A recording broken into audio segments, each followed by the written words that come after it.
Real. I love this game. All righty, people. Here we go. One more game to reach the Intercontinental Playoffs. Hopefully, you guys can all hear me. Give me a thumbs up if you can hear me. Yeah, it is Nigeria versus DR Congo. Who will represent CAF at the Intercontinental Playoffs? Are Nigeria going to return after missing the 2022 World Cup? DR Congo, after a long time without qualifying to the World Cup, can they reach closer to their dreams? This generation of Congolese footballers, can they do an historic achievement that hasn't been done in Congolese football for a very long time? Cannot wait. Is this going to be 90 minutes? Is it going to be 120 minutes? Are we going to go to penalties? Who knows? But everybody, I need to now see you write your score predictions in the chat right now. And of course, hit the like button if you haven't done so already. Big up to everybody in the chat. Big up to Brandon. Big up to CJ. Big up to Ricky. Shout out to Jeff. Legacy of Failure video. Finland video when? Oh boy. Yeah, that's not going to come up anytime soon. Jeff, if you donate, if you super chat $100, I'll do it. But I don't want to speak on my nation. My nation is a disgrace. Oh, I cannot believe we lost to Malta. Freaking Malta. Malta. Are you kidding me? If we lose to Andorra tomorrow, oh boy. Oh, I'm going to be even more pissed. Big up to James as well. Big up to Jeff for the kind donation. Really appreciate it. Big up to Pan Philip. Big up to Belbula. Thank you for the kind words, my sir. Thank you for the kind words. Big up to FMA. Big up to Alex. Slava Ukraina. 1-0 for them. Big up to T-Tar as well because of HH. Damn. That's hate. That's hate right there. DR Congo for the laugh. Big up to Michelle as well. How you doing? X-Top. Shout out to you. Big up to ERs as well. Big up to Ilias. How are you? The time has come. I'm happy. I'm a neutral, but I can truly enjoy this game. Exactly. As a neutral myself, I just want chaos. We got chaos last time when we did the watch on for Nigeria versus Gabon. I just want chaos. I'm a neutral on this. If I was Nigerian, oh guys, I would be stressing right now. If I was Congolese, I would have no hair. The hairline is growing, but I would seriously have no hair right now out of the amount of stress that these two nations would probably give me during these qualifiers, especially because remember, Congo were 2-0 up against Senegal. If they won that game, we wouldn't be having this discussion about DR Congo. But here they are right now. Shout out to Can't Choose My Name. Thank you very much for your kind words. Really appreciate it. Rock Gaming says, how done is Marco Rossi? Oh, no. Get the paperwork. First thing in the morning, Marco Rossi, Afuera. You're fired. You're fired. I actually need to get the what's the billionaire's name from the UK version of that show with Trump. Mike, what's the UK guy's name? I can't remember, but you're fired. That I need to get that video because you know what? I need to get the Vince McMahon. Paul Heyman, you're fired. And that's Marco Rossi. He's fired. ASAP. Big Up Ralph says, Michael, when I was in history class on Friday, I said, for whatever reason, my history teacher was dying of laughter, and he said he's proud of me. Also, 1-0. Oh, my God. Ralph, bro. Ralph, how old are you? Please tell me you're not 24, you're in uni, and you're saying 6'7". Come on, bro. No, we cannot do that. Thank you very much, Cat2s. I try to be. I'm Congolese, but I think Nigeria will win. Oof, that's got to be tough. That's got to be tough if you're Congolese and you're saying Nigeria will win. You got to have hope for your nation. Congo, they got this. I honestly think this is 50-50, people. I have no idea who's going to win this game. I'm just going Nigeria because they got Osimhen. It's simple as that. But if you're looking, we're going to look at the lineups very soon. We got about 9 minutes until kickoff. It is very, very difficult to see who will come out on top. It's very difficult. But thank you very much for tuning in. Michael, if I think if they draw against Senegal, it would have been enough. Yeah, it was crazy. It was pretty crazy. I'm not stressed. Oh, man is confident. I like it. Quick question. We went to go watch a football game together. We went to go watch a Liverpool game at the bar. You're 16, turning 17. All right, fair enough, Ralph. All right, fair enough. Then you get the 6'7". You're allowed to say that. You watching the friendly, Michaels? I watched the Senegal-Brazil. That was super entertaining. Super entertaining game. All right, let's look at the lineups for both teams because both teams have made some changes in the lineup. Hopefully you guys can all see. There we go. Now you guys can all see that. So Noah Bali starts, of course, because why not? Then we got Zaidu, Calvin Bassey, and Ajayi comes into the starting 11 after having his suspension against Gabon. And Frederick goes to the right back. So Osai Samuel, who was a liability at the right back position, is dropped, which for Eric Chalet, I think that's the right call. You cannot go with Osai Samuel in this game. Going up against this DR Congo team, it would have been suicidal from his point of view. And Frederick, for me, has been outstanding since he's come into the national team. Outstanding.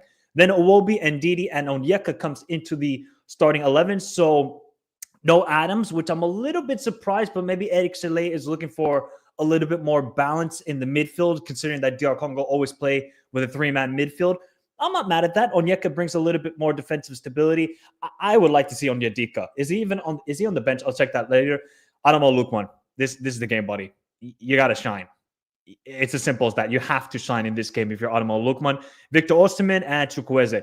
And then for DR Congo, Mpasi, Wan-Bissaka, Tuanzebe, Chancel Mbemba, and Masuaku comes into the starting 11. That I'm a little bit shocked by. Where is Kayembe? Kayembe, he's looked pretty good so far in a Congolese shirt. Where is Kayembe? Because Masuaku, if you're Chukwueze, you got to look at Masuaku and think to yourself, I can cook this guy. Masuaku is not that good anymore. He doesn't even play for Sunderland. You know, he's getting up in age. I'm a little bit shocked that either Kayembe has an injury, which I haven't seen any reports of, or Desabre is like, yeah, I got to drop you, buddy. You're just not good enough, which is a big, big call from his part. Then Mukau, Mutuzani, and Sadiki are in the midfield. Mboki and Bakambu keep their spot, and Elia comes into the starting 11 instead of Bogonda, which I'm a little bit shocked by, but Elia has been a little bit of a key player for this Congolese team for the last couple of years, but that I'm a little bit surprised by as well. Where is Onyedika on the bench? He's on the bench. I cannot believe Onyedika does not get any minutes with this Nigerian team. And Kayembe, this is different Kayembe. I am shocked by that. Is Bogonda even on the bench either? Or is he... Wait, I am shocked. Where is Bogonda? Is he suspended? Did he get an injury as well? Did Bogonda and Kayembe get injuries? I know both of them didn't get a yellow card. All right, well, either they're injured or that's a big call from Desabre if he's like, yeah, you guys are dropped. I don't think that's the case. They must have picked up an injury. Does it? Hey, man, I gotta get the crazy effects to hopefully you click on the video. See, Fernando, it worked. It all works. I do have hope, but Nigeria is strong. But all the best to both countries. South African-based Congolese people are going wild. Oh, I bet. I bet every Congolese person in the world is watching this game right now. I think FIFA Plus. That's where you can watch the game. FIFA Plus. Be underestimating DR Congo. DR Congo 2-0. Zidane will be the new man. I mean, that's the worst kept secret in the world, honestly. Did we not all think that Zidane will be the next French manager? Of course it's going to happen. There's a reason why he didn't take many jobs around the world. Zidane will be the France manager. And when that happens, if he wins the World Cup, people, or the Euros as manager of France, he might be one of the greatest icons in football history.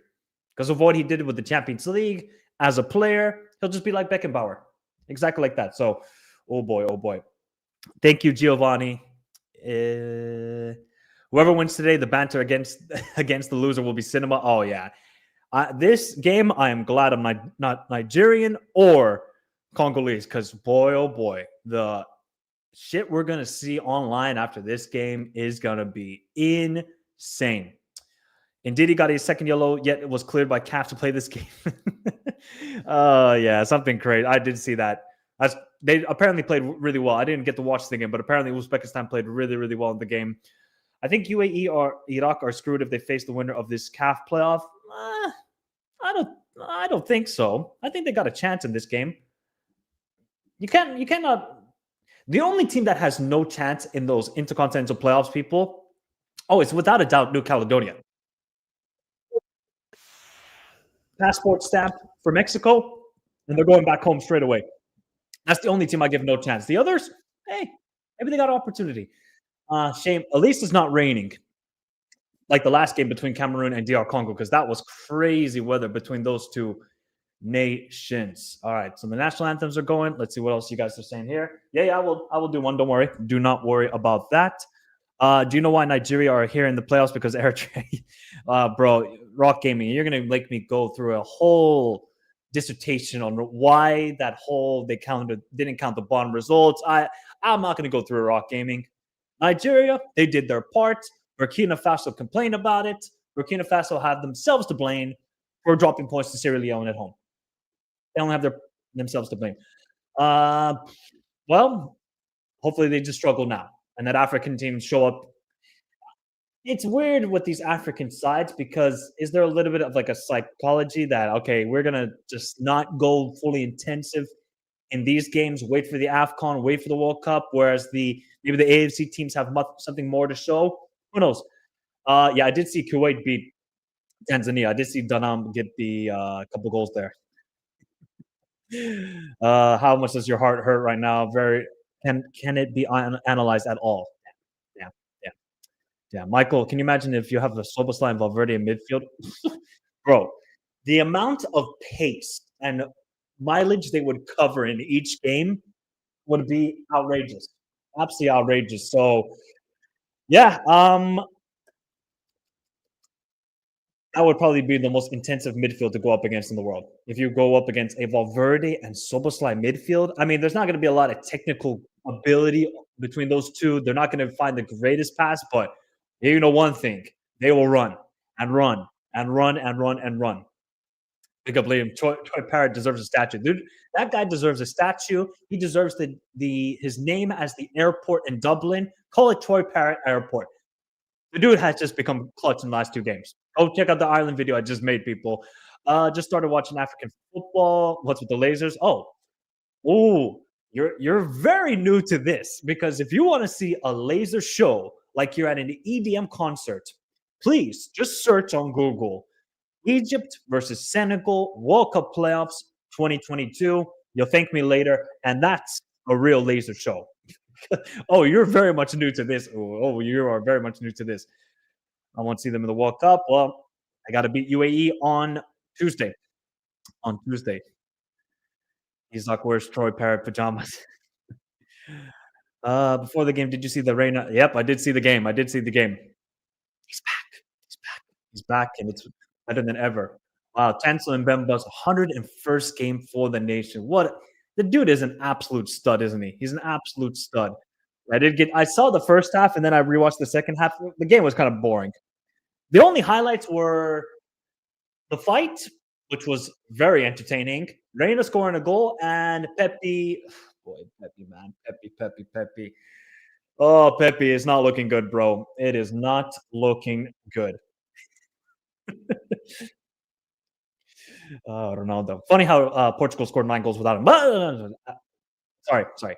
You're gonna make videos about the Arab Cup? No, because it's gonna be just too much for me. I'm saving energy, people. That's gonna be the same time as around the World Cup draw. As soon the AFCON will begin. You guys think I'm working overtime now. You haven't seen anything yet. And I'm probably gonna have to make the Norway video tonight as well. And it's 9 o'clock here in Finland. So I better see everybody hit the like button right now for just overwork drive for me. And I start work in about 11 hours for a new week. Boy, oh boy. Rank order Canada, USA, Mexico. Exactly that order. Canada, USA, Mexico. Yep. Talk about Arne Slot. Look, the guy is struggling right now and he's becoming a little bit diluted. That's all I have to say.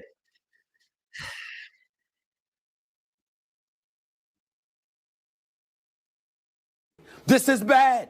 This is very, Stephen very A. bad. So long and so hard that they don't know what the fuck they're doing. Do you understand that?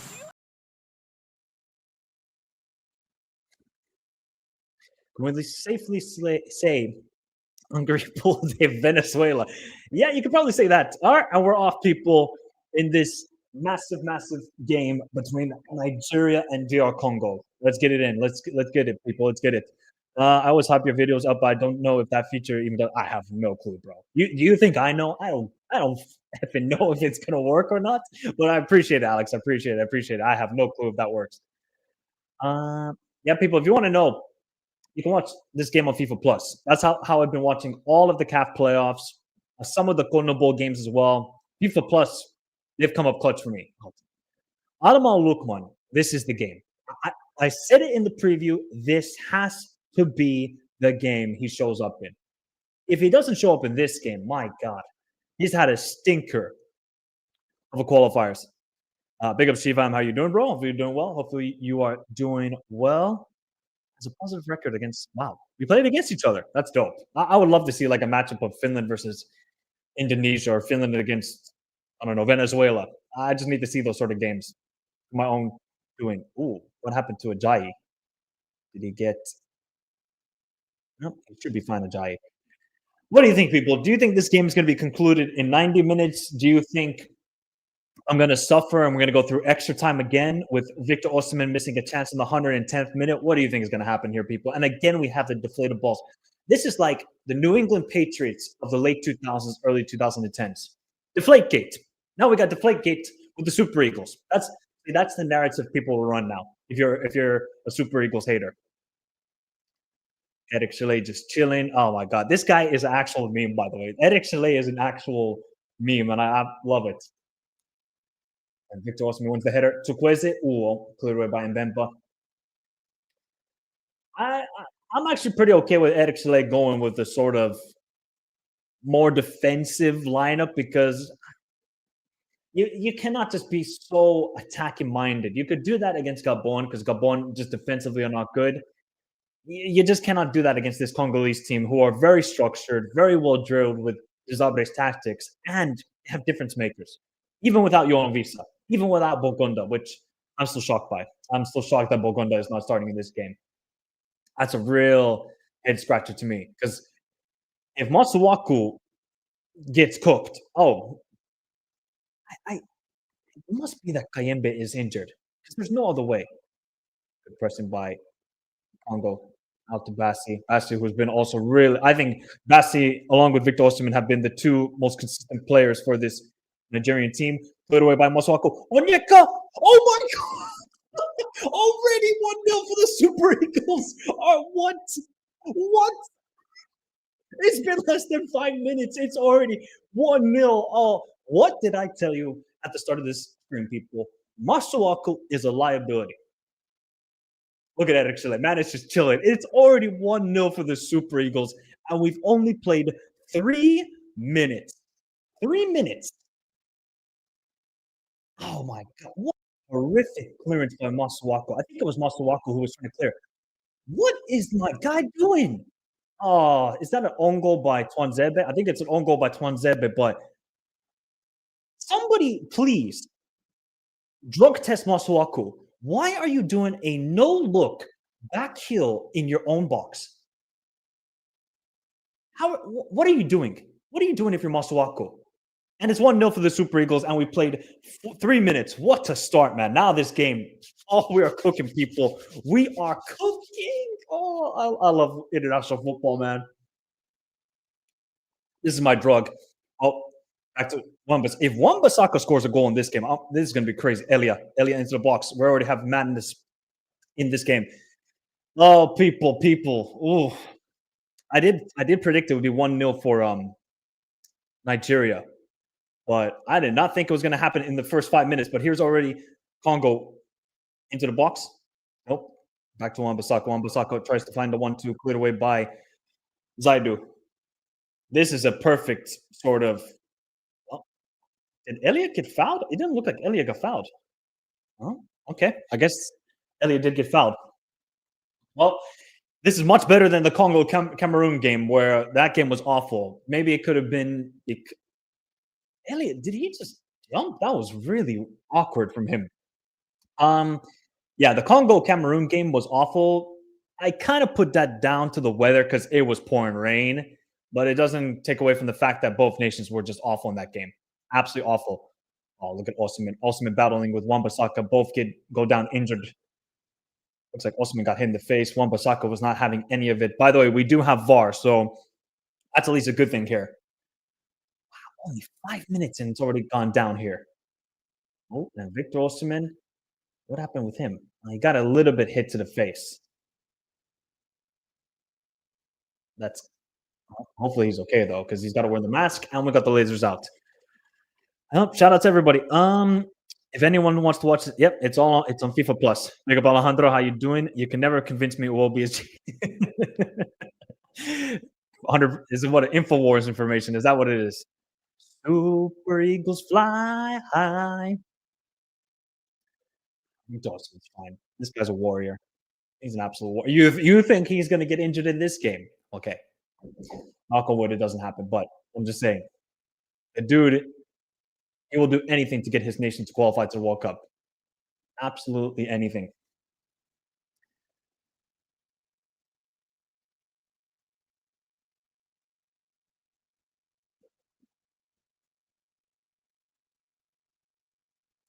So it kind of looks like Chukwueze and Adamo Lukman out of possession are playing as two number 10s to press the midfield. So they're basically allowing Masuaku and Wan-Bissaka a lot of space out wide. That's a terrible pass. What? Masuaku, bro. This guy is absolutely awful.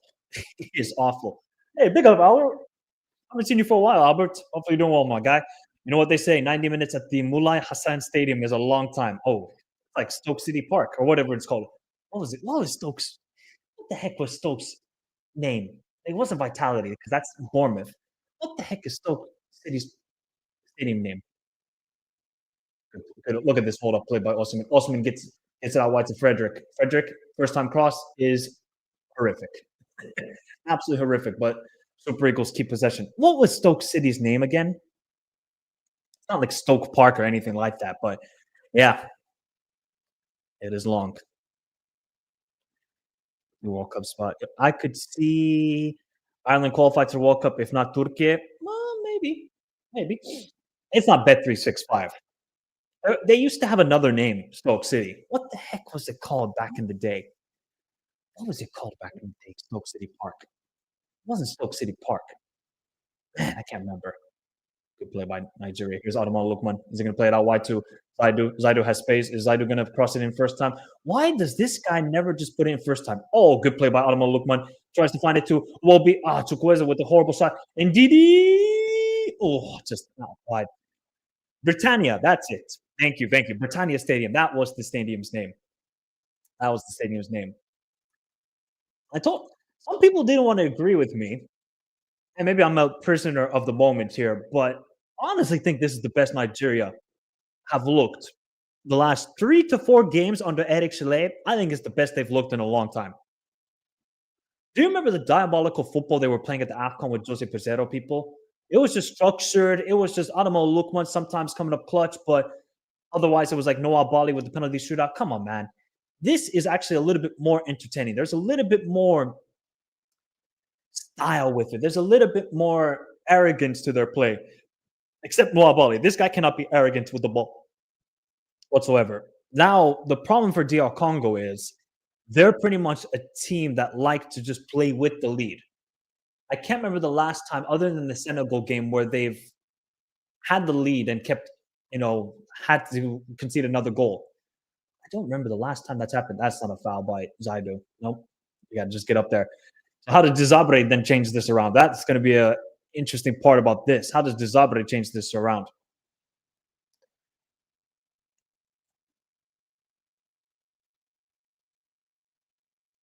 Oh, that was a good pass by Chukwueze. Adamo Lukman was not ready for it.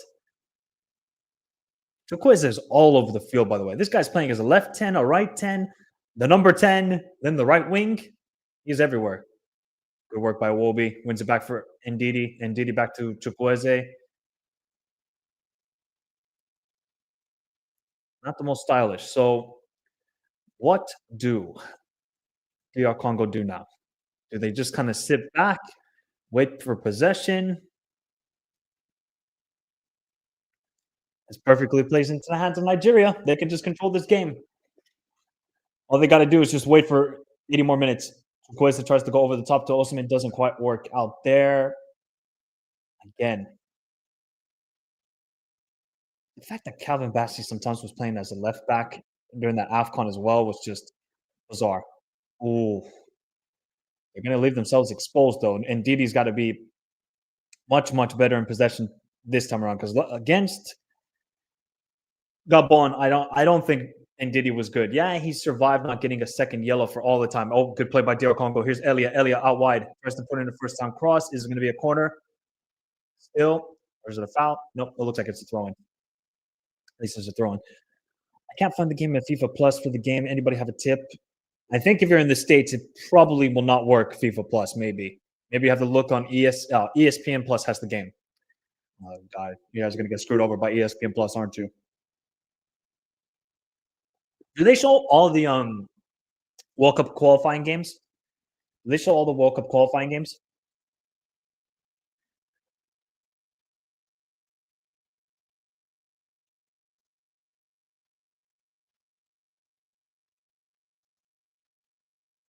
Is it a free kick or is it throw-in? Okay, it's going to be a free kick for...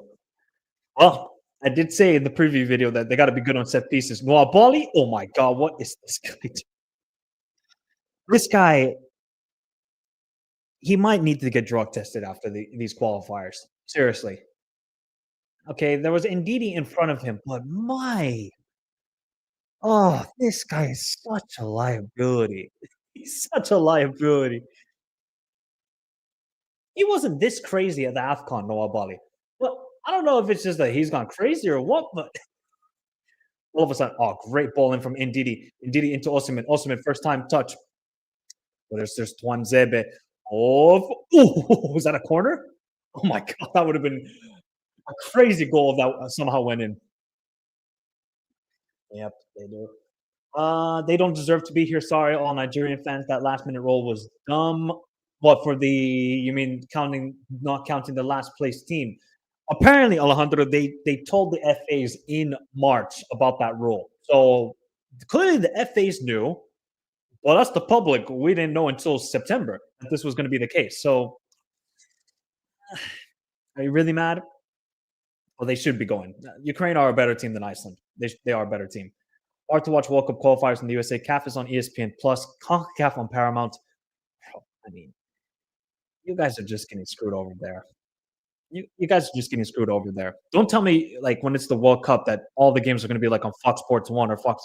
By the way, it's still mind-boggling to me that the World Cup is not on like ABC or ESPN in the United States, because hearing Ian Dark's voice for that 2014 World Cup is just like etched in my mind.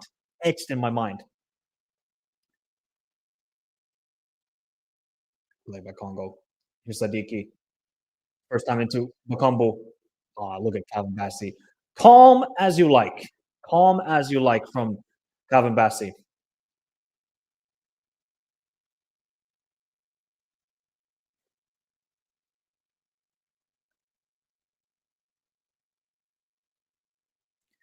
Is a deflection goal really going to be the difference for DR Congo? That would suck. That would really suck. But there's still 75 more minutes to go. Oh, good pressing from Nigeria. Wow, good pressing from them. They really got DR Congo all confused right now with the build-up play. Because Mpasi, he doesn't. There's no outlet for Mpasi. None of the midfielders are coming to receive the ball. Difficult for them. It'll be on Fox, FS1, and whatnot. Forget ESPN. In my opinion, NBC. Oh yeah, definitely NBC, because NBC, for what they've done for the NBA so far, outdoes anything ESPN has done for NBA for the last 10 years. Please, just somebody. I need Mike Tirico to talk about soccer. I'm going to say it that way so that for my American audience, please, we need to get NBC World Cup or the Euros, at least, or Copa America. You know, by the way, that they still haven't announced where the Copa America will be played. It's in 2 years. 2 years. And we still don't know where the Copa America is going to be played. What a disgraceful. And then these idiots want to play the Copa Libertadores final outside of South America. You can't even find the right infrastructure in your own confederation to host your own tournament. Oh, my God. Don't get me started on CONMEBOL. Yeah, they do. They do, Albert. They do. They do.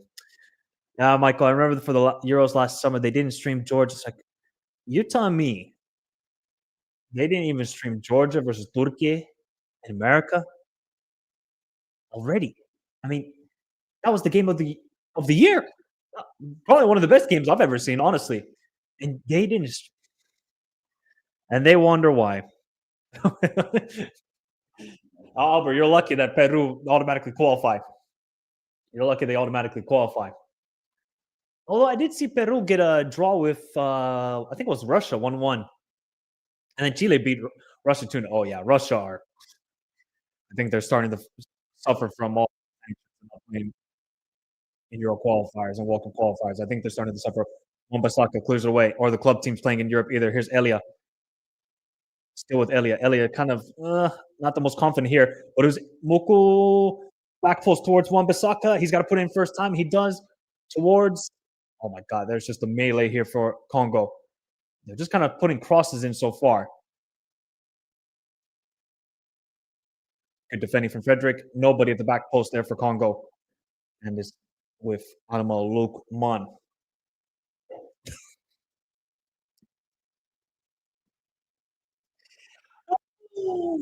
Guys, you know what? We just caught a 14-pound white trout. Wow. And in other news, Arda Güler scored a golazo in the Euros. That would piss me off. I would be irate if I found that information out. I would be absolutely irate. Where's it? Another free kick for Congo. Nigeria, be careful with these free kicks and the set pieces, because this is one part that makes Congo very dangerous. Is their set pieces, especially when Masuaku was going to deliver them. I assume, at least. I assume it would be him. I don't know who else would take it. Wouldn't be Mbuku. Maybe it would be Sadiki. Nope, it's Masuaku with the free kick. Near post, cleared away by Osimhen.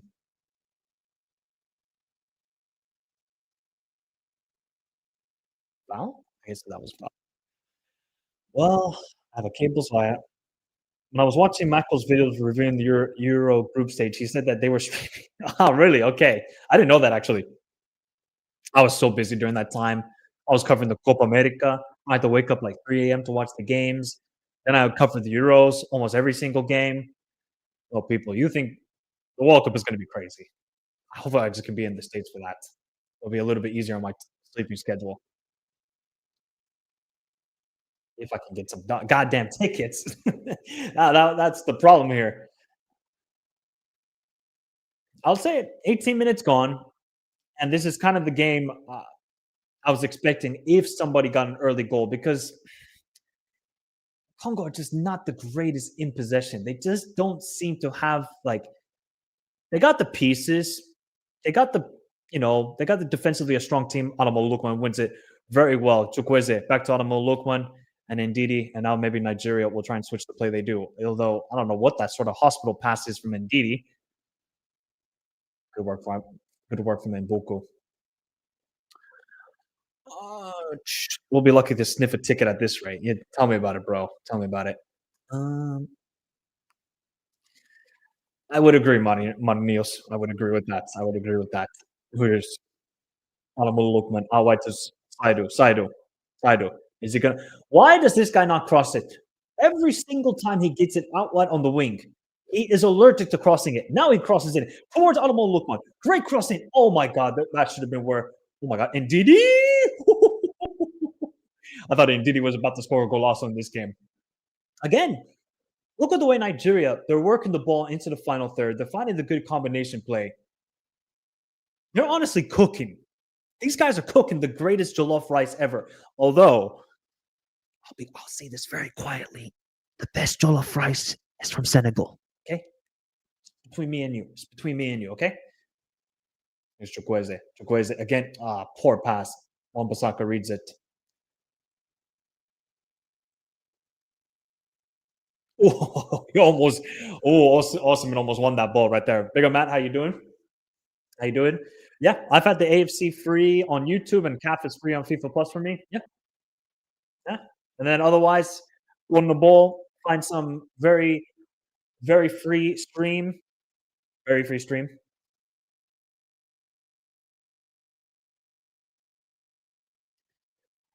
Let me see here. What are you saying, Alejandro? What are you saying here? If it was possible, I would love a 2038 World Cup hosted in Colombia, Ecuador, Venezuela, and Panama. Corner for Congo. Okay, this is where they scored their goal. I don't want another USA World Cup or Mexico. Yeah, you know what's going to happen, though, Alejandro. You know what's going to happen. Go on. Sorry, bro. Senegalese jollof rice is the best. I knew that would start a civil war on the MTF channel. For me, it's the best I've tried. Simply sensational. All right, here's a corner for Congo. Let's see if they can get a goal here. Nice to see a big crowd actually at the game. Not really sold out, but good crowd. And Noah Bali is actually acting like a competent goalkeeper. For your information, the category 4 seats for the World Cup stage are 100. Last time was. Well, Ralph, I'll take any seat at this point. I'll take any seat, honestly. Oh, nice. Their football was so bad and inspirationless for players with such quality.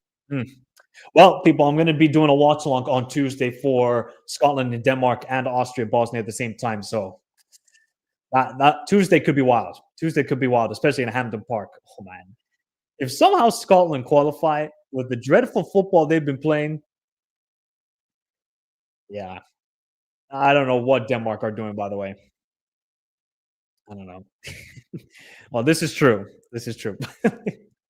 Guys, I wish some of you understood some Spanish. I mean, my Spanish is not like perfect, but Maduro, I prefer not to speak, but I'll just say the guy is a comedian idiot. He's a comedian idiot. That guy is some of the stuff he says.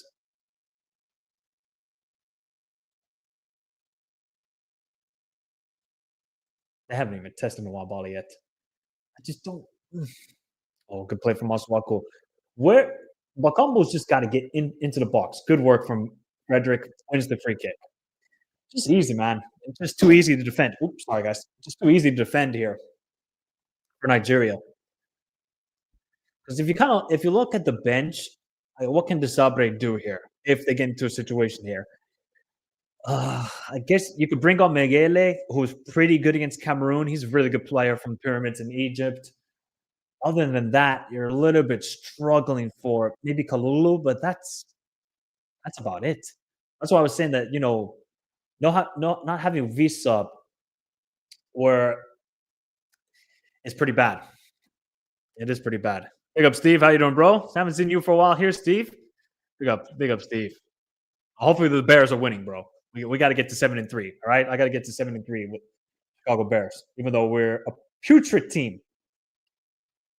Good play from Congo. Let's see what can they do here. Oh, good defending from Ndidi. Good work from Ndidi. Ndidi can get it back to Ademola Lookman. It's a 2-on-1 here for Nigeria. Ademola Lookman into the box. Osimhen is back post. Ademola Lookman. This is your time.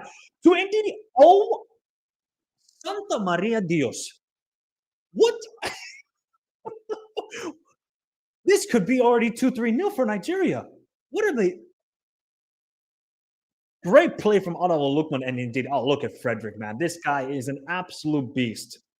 Oh, can Onyeka keep it? He can. Wow. Who on earth? Well, I think it was Ndidi and maybe Chukwueze or Frederick. No, it wasn't Frederick. I think it was Ndidi and Chukwueze. They got in the way of each other. All over the top. Osimhen, just not calm there. Wow. We need a replay of that because that should have been 2-0 for Nigeria. You saw Osimhen making the run at the back post. Ademola Lookman clearly was waiting. Ademola Lookman from 23-24, he's putting that in. No doubt about it. Bali receives it. Okay, now we should be getting a replay here. Bali, just don't. Okay, good. Okay. When Michael starts speaking Spanish and Finnish, we know Jakob Friis has done something wrong, bro. You don't even want to know what I would say in Finnish about Jakob Friis. Oh yeah, man, that guy pisses me off. Okay, can we please get a replay of the missed opportunity from the Super Eagles? Can we please? I need to see who effed up there.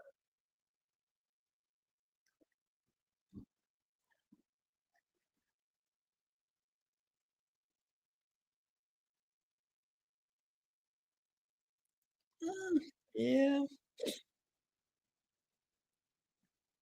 Can you imagine seeing a World Cup in Caracas? that would be boy, oh boy. That would be sensational. Michael, you're doing a draw for the World Cup. It's on Friday, so I have school that day. Yeah, I should be doing a draw reaction to it. And you all better be here. Because I've been one of the only people on YouTube, probably all social media, definitely TV. There ain't no way ESPN FC are talking about CONCACAF World Cup qualifiers. Although maybe, oh my God, terrible pass from Ajayi there. What? Here's Mbuku. Where's the book? Yep, Mbuku. Is he going to cross into the box? There is literally only. Oh, good play from, I think it's Sadiki.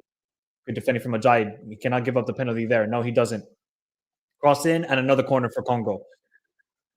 Yeah, I should be doing it. It should be on a Friday. He is the Finland national team manager, and he should be sacked ASAP and trialed at The Hague. I wonder how the Italy-Norway match will go. I would say I'm going to go. Let me check the lineups. Let me see if Italy are going crazy strong in that game. Let me check. Let me check if they are going crazy strong in that game. Because Norway are going strong. Yep. Fratesi, Esposito, Tegi, Lotan. Di Lorenzo's playing. Yep. 3-2 Norway. I only need to see Di Lorenzo in the defense, and I know it's going to be 3-2 for Norway. Easy.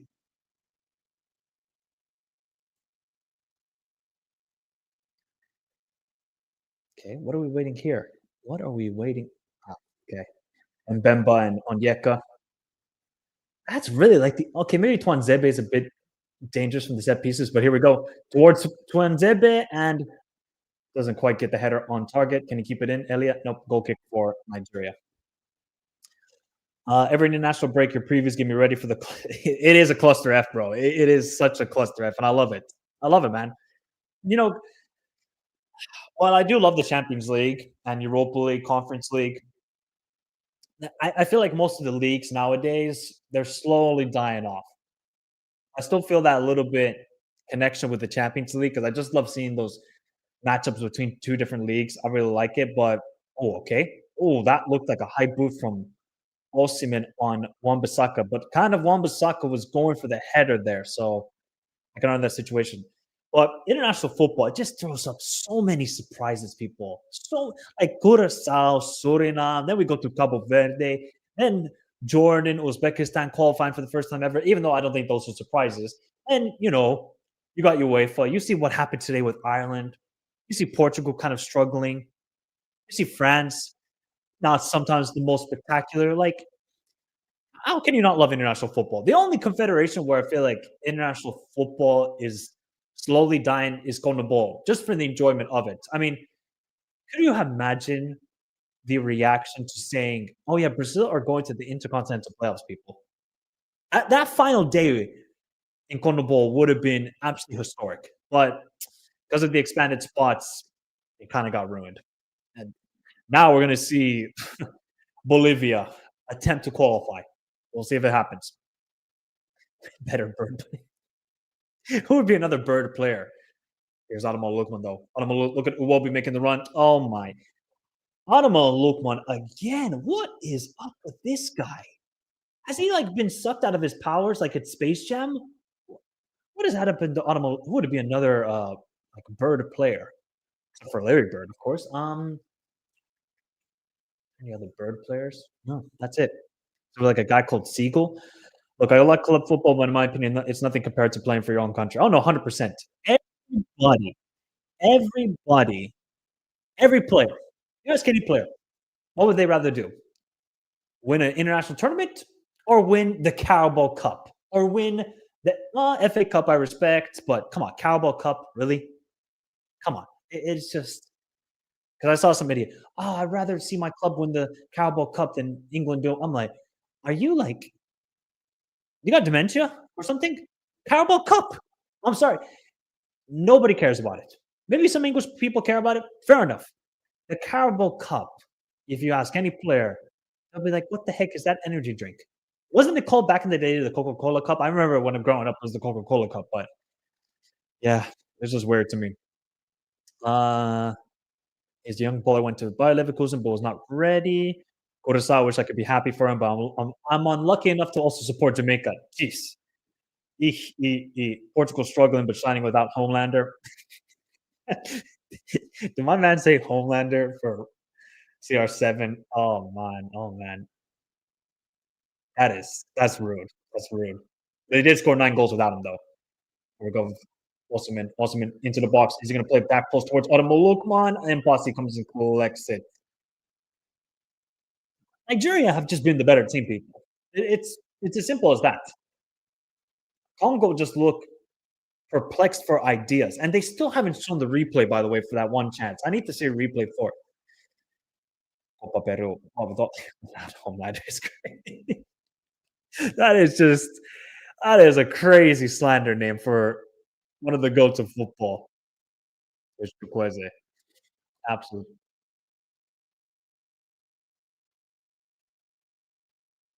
The best slander name I've seen this season is Florian Skirts. Something like that. That one got me rolling. I don't really do like the slander names. I'm kind of like, you got to show some respect for some people, but Florian Skirts gets me every time. Here we go. Bakambu. Now, finally, Congo have some space here. Here's Bakambu. 101. He does a step over. Bakambu back post towards Elia! All they just needed was one opportunity, and DR Congo equalized the game 1-1. The playoffs, people. This is it. This is it. I don't know how really Bakambu got into all that space, but Elia again, he's come up clutch with some good goals in these qualifiers. He was suspended for the semifinal. But man, Nigeria got to be kicking themselves. They could have easily made this game 2-0.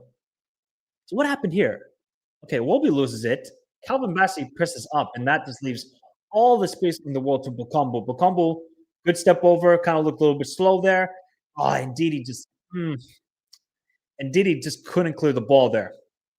He got a touch to it, perfectly plastered into Elia, and then Elia had the nice finish. Good play though from Bakambu, but that's all they need was just one opportunity. Yeah, all they needed was just one opportunity, huh? All they just needed was one opportunity. Playoffs? Oh my god, what's the guy's name? Why do I always forget his name?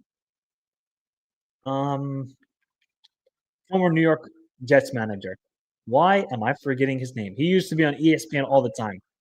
I gotta save that video, by the way. Where's this being played? Morocco, neutral venue. They're not doing the BS like in AFC where the games are gonna be hosted in Qatar and Saudi Arabia. Although They went by the FIFA rankings. They went by the FIFA rankings. It's that simple. Yeah, pretty much backline fumbles. But Nigeria got to be kicking themselves, man. They've been the better team. They had about 2 to 3 good chances to make it 2-0. And if you don't take your chances, especially in this pressure cooker of a game, oh my God, Mbemba, what the heck was that pass? That was awful. Actually, didn't check. Is Ayuke. Okay, so Ayuke is on the bench. Adams is on the bench. You still got Moses Simon. Honestly, I think Nigeria do have the better bench, and that could play a big part, especially in the second half here. Yeah, man, Bakambu has been a long time server for DR Congo. And he's missed the Conference League. And he's got one of the best memes when he's looking at the Conference League title and just thinking to himself, man, could have been mine. Could have been mine. And Bemba back to Mpasi. Oh my God, that could have been again. Look at Osterman. He's just like, where is the rest of these guys? Oh, that's a terrible pass. Can he keep it in? Yes, he does. Mbuku. Oh, no, it's out for throwing. Saying how Bolivia managed to concede 2 goals from South Korea, they could cause trouble to Nigeria or Costa Rica or Jamaica. Yeah, it's kind of difficult to read Bolivia because they're kind of competitive, but then they're still kind of ass. So who knows what's going to show up like at that intercontinental playoffs? I mean, they gotta just pray they get New Caledonia and they get some confidence in that game. Okay, here's Adamo Lukman into the box. Adamo Lukman, can he beat Juan Zebe? It could have been a penalty. Now it's a goal kick. I thought for a second that he was going to give a penalty there, the ref, but that's what Adamo Lukman's crying for too. He just kicked the ground actually. How many times am I going to have to say this, people? He needs to step up here. Simple as that. He just needs to step up here.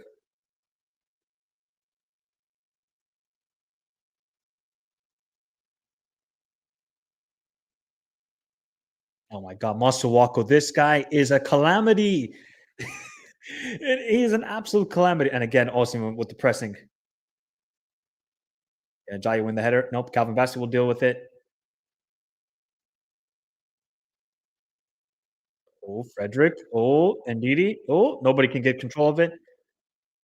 No, Noah Bali just got to clear it. He's just got to clear it. Oh my God, he almost gives it straight to. No, that's going to be a foul on Calvin Bassey. That's going to be a foul. Is extremely mid away from home. Yes, they are. Well, the one thing they got going for them in Mexico, altitude. That's what they need. Yeah, Mayele is an absolute rocket. So I feel like if it gets that sequence where they kind of need fresh legs, you could probably see like Mboku come off the field, and then Mayele go onto the left wing. I probably could see that, or Bokambu, because I mean, can Bokambu play a whole 90 minutes? It's going to be tough. But he did get the assist for this goal. He did get the assist. Has good players, yet they still somehow is in the playoffs with the Sweden of CAF, really. Ooh, that's a great comparison. Sweden and Nigeria. Are they the same? Yeah, you probably could say that. What would be the Nigerian equivalent in UEFA? Or would it be more like a Netherlands? I was thinking more like a Netherlands, where they've always had talented teams, but kind of underperform a little bit. I think a more fair comparison would probably be Nigeria and Netherlands. At least if you want to compare it to UEFA team. Here's Zaidu. Back post. Cleared away. No, not cleared away. Osman first time, and it's a corner for Nigeria. At least we've had goals, people. Because sometimes with these playoffs, it's a burner. It's a slow burner. You're just dreading and you're just hoping that you get through the 90 minutes and just move on. I actually have no clue what time the kickoffs. Oh, Bassi. Still with Bassi. Oh God, how did they clear that away, Congo? But here they come on the counterattack. Combo out wide to Elia. Elia 1-on-1 against Frederick. Here's Elia beating his man. Nope. I don't think that's a foul. Nope. No foul on Elia. No foul on Elia. As the Sudanese who watched us play against Congo, they are top side, completely dominated us in Kinshasa. Yeah, they are a top side, man. And it's a real shame that both of these teams cannot go to the World Cup, but you have yourselves to blame. Nigeria, you have yourselves to blame. You can't be dropping points twice to Zimbabwe. If you're Congo, you were 2-0 up against Senegal. If you didn't bottle that game, you would have qualified to World Cup. So, unfortunately, that's the way it goes in CAF World Cup qualifiers with a lot of good teams involved. And then they decide to lose to AFC teams in friendlies. What do you think of FIFA's idea to change the World Cup draw pot system? For example, winner. Yeah, I don't understand it. I'm sorry. If you're a playoff team, you should be going to pot 4. You should have won your group in your qualifiers. You shouldn't be rewarded for your FIFA ranking. You should be actually downgraded for qualifying through the playoffs. So I don't know why they did it. I mean, we might then get like some more juicy groups in that case, especially because if Germany, Morocco, some of these nations, if they're pot 2 teams, boy, you're still going to see some strong groups then.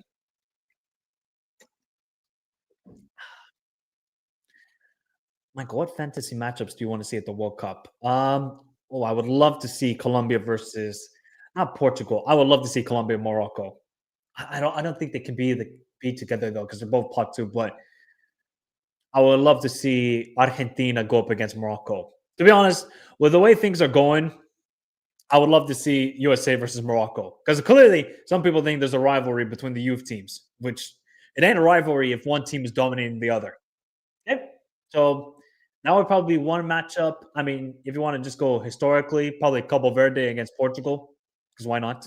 That'd be awesome too. All right, we got 5 minutes still in the first half. Let's see if can anybody take the lead here, or are we going to go into the halftime level? Here's Chukwueze out wide. Chukwueze still cannot beat Masuaku, and then he loses the ball. Big up Zaire. Where do you rank John Neves in terms of midfield 8s? I mean, the 2 goals he scored today, but that free kick. Woo, I didn't know he had that in his arsenal. He's definitely up there. He's definitely top 10, John Neves. I mean, the guy's going to be an absolute stud. He's only like, what, 21, 22? John Neves? How is that a foul on Masuaku?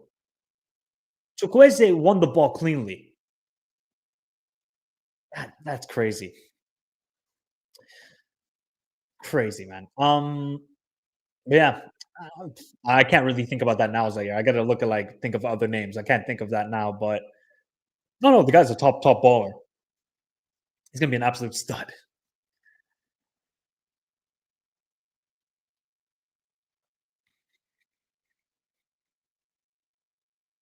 Could be pot 3 of Nigeria advanced today. Well, can you imagine seeing New Caledonia as a pot 3 team? That would be wild. Should be soon. Actually, I gotta put the gotta watch the Norway game in case Italy do the craziest comeback ever. You know, I gotta put that up as well. Although I'm a little bit afraid if this computer starts overheating because I still do everything on a laptop. People, I just got a new screen. And happy for the Norwegians, man. What a moment for Norway. They've absolutely destroyed every single team in that group. Even the San Siro don't believe.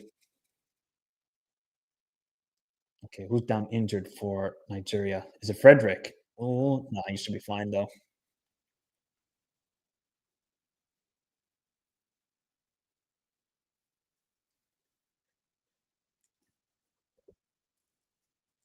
How many goals Italy need?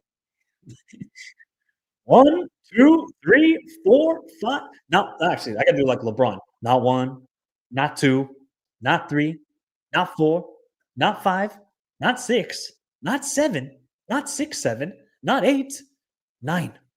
They need 9 goals.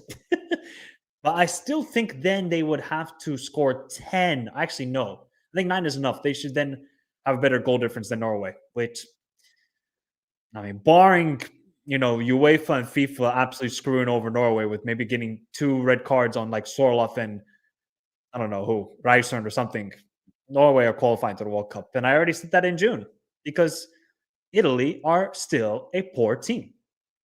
And I still have no trust in them heading into the playoffs, which is sad. Oh, good play from Adamala Lukman. Good play from here's a Wobie. Wobie first time. There was too many defenders in the way. Good work by Calvin Bassey. That's a clear foul. That is a clear foul on Calvin Bassey. I don't think the Congolese players have much to complain about there. I think it was Motuzami who gave the free kick as well. Turkey would spank Italy. Well, I mean, you wouldn't trust either of those teams, to be honest. It didn't really seem like Mutuzami fouled Calvin Bassey. He kind of dived there, but maybe he got a little bit of a touch on him. Last couple minutes of the first half. If you haven't done so already, remember to hit the like button. Subscribe to the channel if you're new around here. We'll be doing a watch along on Tuesday for the UEFA playoffs. Then, of course, we're going to do a reaction to the Intercontinental playoff. What on earth is on DeMarco's head? Or I don't know who that is, but that might be one of the worst haircuts I've ever seen in my lifetime. I'm going to see which player that was for Italy, but that was horrible. All right, let's see if Nigeria can get a goal here. There's no way Ademola Lookman's going to just shoot this directly. He's going to try and go back post towards Calvin Bassey. And we got the laser show going on here. I didn't get to watch the Uzbekistan Egypt game, by the way. Didn't get to watch it. But I did hear that Uzbekistan cooked. And Uranov cooked as well. Okay, Ademola Lookman takes it quick, which was not smart on his part. Is Elia going to get to it? Nope. Back to Frederick and back to Noah Bali.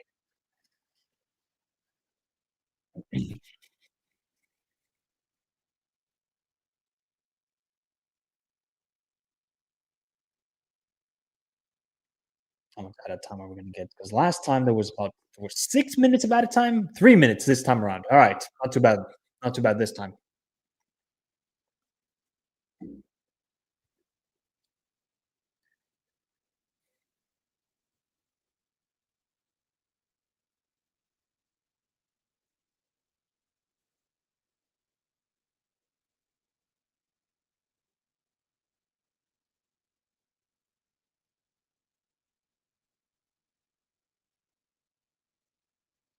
Hmm.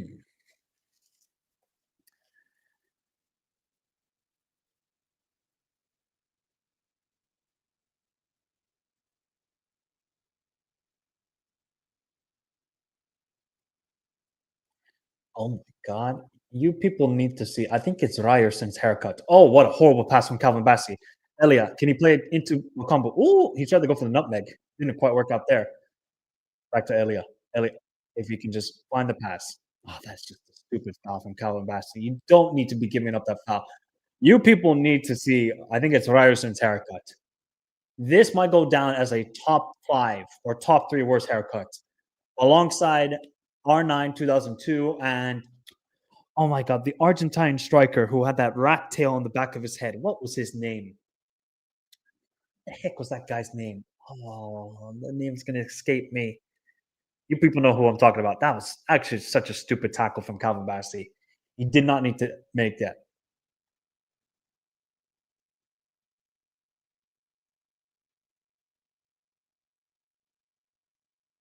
Hopefully Ryerson's having that haircut for a good reason, for a good cause. Cross in, cleared away by Osimhen, of course, because who else would it be? Oh, Masuaku and Wan-Bissaka. Oh, that was gonna be interesting if they messed up there.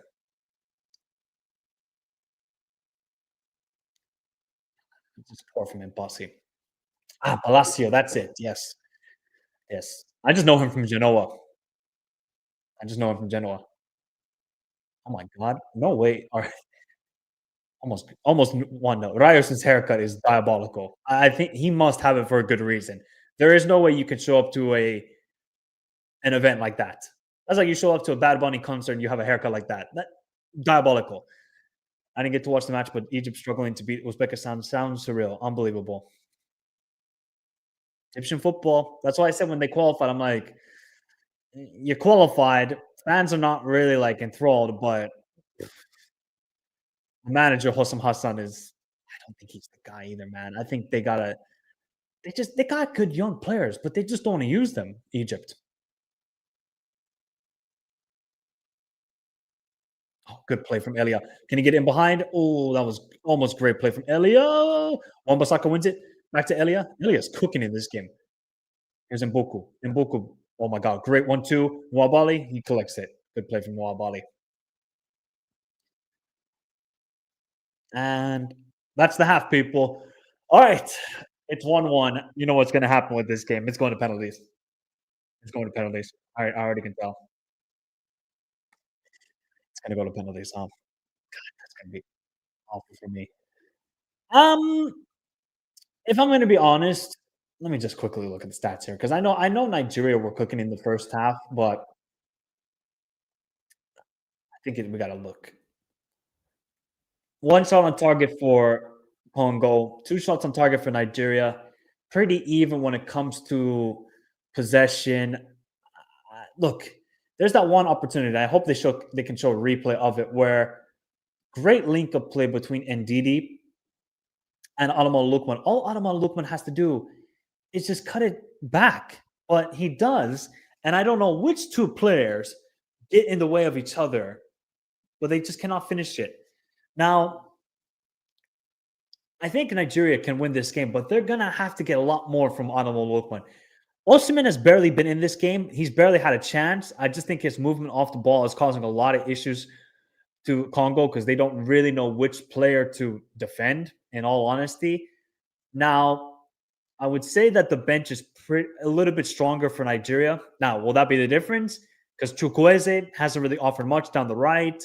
I feel like the best player, again, for Nigeria has actually been Iwobi. I would say Iwobi and I would go Ajayi have been the 2 best players. And then for Congo, they just look a little bit poor with possession of the ball. They look a little bit okay defensively. There have been a couple moments where Nigeria have gone in behind, but it's been a struggle, like the Cameroon game for DR Congo. They just don't look able to connect play. That's why they're gonna have to bring on a Mayele or somebody like that to bring some spark. Because Mboku, not so much. Like the only spark they've gotten in the front line has actually been Elia, who got the goal, of course. It was a good step over by Bakambu, but even Bakambu has not been like the brightest in this game. Politano, back post. Let's see if Italy can score 9 goals in the first half. Politano is horrible, as we all know. And I don't know what Milan is doing there. Just seen his post-match interview. He could barely speak. He was tearing up. Who are you talking about? Wait, who are you talking about, Zaire? Who are you talking about? Soboslai? Yeah. It's rough, man. He's the captain. I mean, bottle it that fashion twice, by the way. Hungary have bottled it twice to Ireland. I mean, it's gonna take a while to get over that. Just watching the replay of the goal again. Good work from Zaidu. Zaidu kind of just plays it in quickly. I mean, just what is Masuaku doing in that situation? It's an own goal from Twanzebe, but what on earth is Masuaku doing there? Just baffling to me. Hopefully they show that opportunity that that Nigeria created.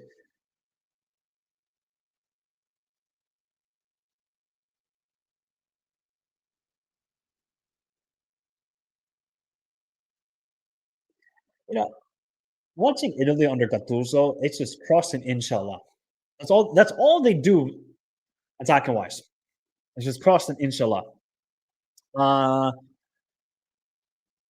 Who's your AFCON dark horse? Or who's the AFCON dark horse for the World Cup? I would probably say South Africa. I think those are going to be my dark horses from Africa. Yeah, I was too confident. I was wrong, Michael. I did say you were a little bit too confident, my guy. Iwobi is a bench warmer in a sane world. I mean, I don't think Iwobi has been bad. I mean, he's not spectacular. I think we got to get this idea. JJ Okocha's nephew, he's going to be amazing. He's going to do all the skill moves that JJ Okocha did. That's not Iwobi. Iwobi's just like a British midfielder, right? A British midfielder like Elliot Anderson. Just calm in possession, sometimes moves the ball well, but Iwobi's not going to be a spectacular midfielder like a Unahi, for example. Like, I think Unahi's a better player than Iwobi. Iwobi has done better in his club career, national team-wise, no, because I think Unahi did a lot more for Morocco. And Iwobi is just a safe midfielder, but you kind of need that in these games where you just don't need a guy kind of like a Bruno Fernandes who's just giving out the ball many, many times over and over again. I just can't see it. Look, oh my God, DiMarco. I swear, all Italy do is just cross, guys. That's all they do. Cross, cross, cross, cross, cross, cross. Who should be Hungary's new manager? To be honest, they should do the craziest thing, by the way. Okay, so here's the chance. No, that's not the chance. They should do the craziest thing here. They should hire Robbie Keane. I don't know if you people know where Robbie Keane is managing. He's actually managing Ferencváros in Hungary. That's who they should hire, in my opinion. We should take Chukwueze, Lukmanov, bring Ayuke and Simon. Yeah, I would agree with that. I think that's going to have to be the case here. When he took Ronaldo's Juventus in that round of 16 matchup. Yeah, and since then, Zaidu is the guy is so allergic to crossing the ball. Seriously, so allergic. I cannot comprehend why he cannot even put one decent cross. Oh, they're not even going to show the replay of the chance for Nigeria. I kind of feel bad for Ndidi because he wants to just collect the ball and kick it away, but he just couldn't control it at all. He just couldn't control it. Missed the first half, just got back from the pub after the Ireland and England games. How has this one gone so far? Pretty good. I would say that Nigeria have been the better team. They created more opportunities. Really, Congo have had one opportunity. That was the goal from Elia. That's about it from them. So, yeah, you kind of have to feel bad for Nigeria, but if you don't take your opportunities, you're going to get punished. That's the beauty of football. That's the beauty of football. I don't know about you, but yeah, it definitely makes me nervous watching him, and I'm not even Nigerian. The dude is such a liability. With at least possession, when he has possession of the ball, such a liability. I cannot understand it. Troy Parrott is him. Troy Parrott is definitely him, bro. I mean, the fact he did that, guys, that's legendary status in the country. You know that? That is legendary status in the country. I'm so happy for Irish people, man. So happy for them. Because they would bring the vibes to the World Cup. Not that Hungary wouldn't, but I don't know, just something about the Irish people. When they party, they party. And I've never been to Dublin. I need to go to Dublin. Actually, not even Dublin. I'd rather go to the coastline. The coastline of Ireland looks pretty spectacular. I bet the water is cold, but I mean, I'm from Finland. What do you expect? Yeah, I don't know what Ryson's doing with his haircut. I need to check if there's a reasoning on Twitter. By the way, if you haven't done so, hit the like button, people. This helps the channel, right? It helps the channel. We're at 66 likes. Oh, we're almost at 67. Don't. Why did I say that? I don't even know what's going on here. Just hit the like button. Let's get to 100 likes, people, please. Here's Ryson. Oh, Retegui, back to DiMarco, back to Esposito, and 1-0 for Italia. I guess the comeback is on. Good play from Italy, by the way, guys. Hey, they cooking. They're cooking Italy. That was a nice goal. Esposito. You know what's funny? If Italy actually just relied on their young talents, they would be good. They would be actually good. Losing the midfield battles is non-existent. No atom of creativity on Yadika should come on from Ndidi. I mean, the problem is Ndidi is the captain. So I don't think Eric Chile will want to take him off because you just need a guy with experience. But if you want to talk about the better player, Onyedika is the better player right now. So I don't know why you see him cooking with Club Brugge against Barcelona in the Champions League, and you think to yourself, oh no, this guy wouldn't do well against Gabon. I mean, I think he had an injury too, so you couldn't really start him in the game. But I think he's got to get some minutes here. Onyeka, he did pretty well in the first half. Didn't really see him much after the goal. But yeah, you are correct. I don't think Nigeria's midfield, they didn't really win a lot of the second balls. They did pretty well moving the ball and trying to beat the press. Oh, Norway almost scored there, although it was offside. Play continues for Italy. If they get 4-0 at halftime, that would actually be crazy, people. Ooh, okay. Italy are playing some decent football, though.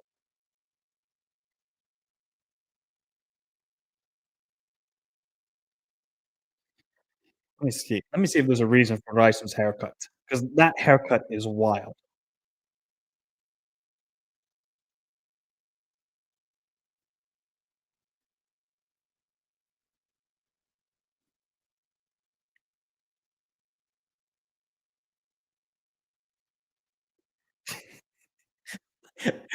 My guy has leopard print haircut. No, we need to look at this haircut, people. You actually need to see this haircut. Let me show it to you. This is one of the wildest haircuts I've actually seen for a long, long time. Where can I find it? Oh yeah, I saved it here. Yeah, saved it here. Bro, what on earth is he thinking?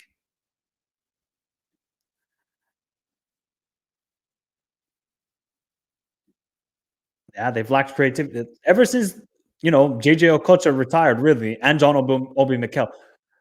There has to be a good reason for this haircut.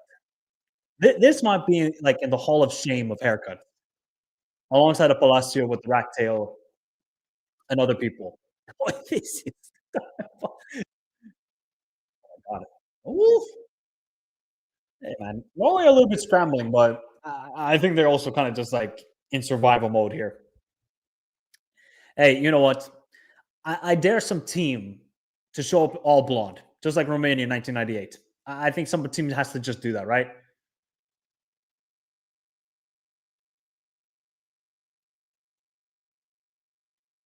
Gervinho cut. Did Gervinho have leopard haircut? There was no way. We know our players to meet Osimhen's runs inside the box. Well, you can't. There was that one opportunity for Adamo Lukman where he could. There was the 2-on-1 where I think it was Mbemba who was the last man defending for Congo.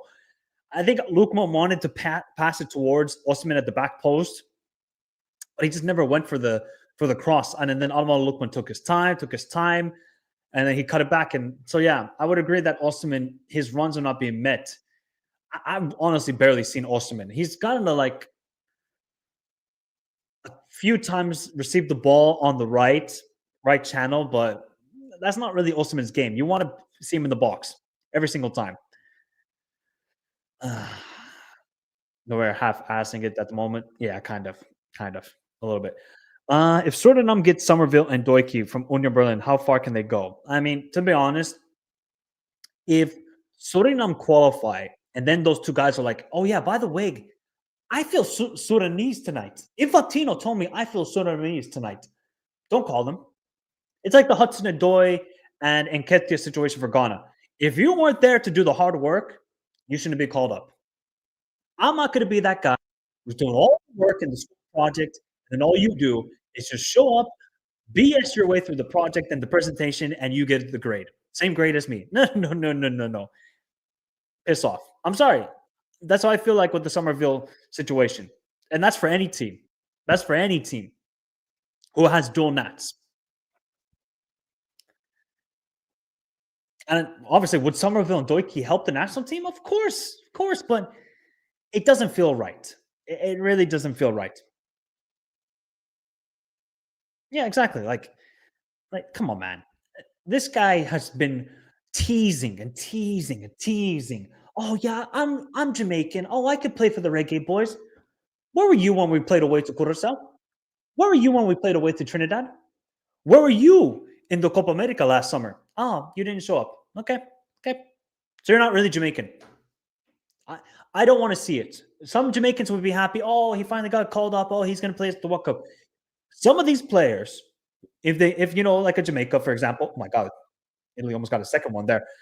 And then Locatelli sends it back to Palermo or something. Yeah, he did. Who's held up his one-time switch and legal issues. Okay, fair enough, judgment. Thank you for the clarification on that.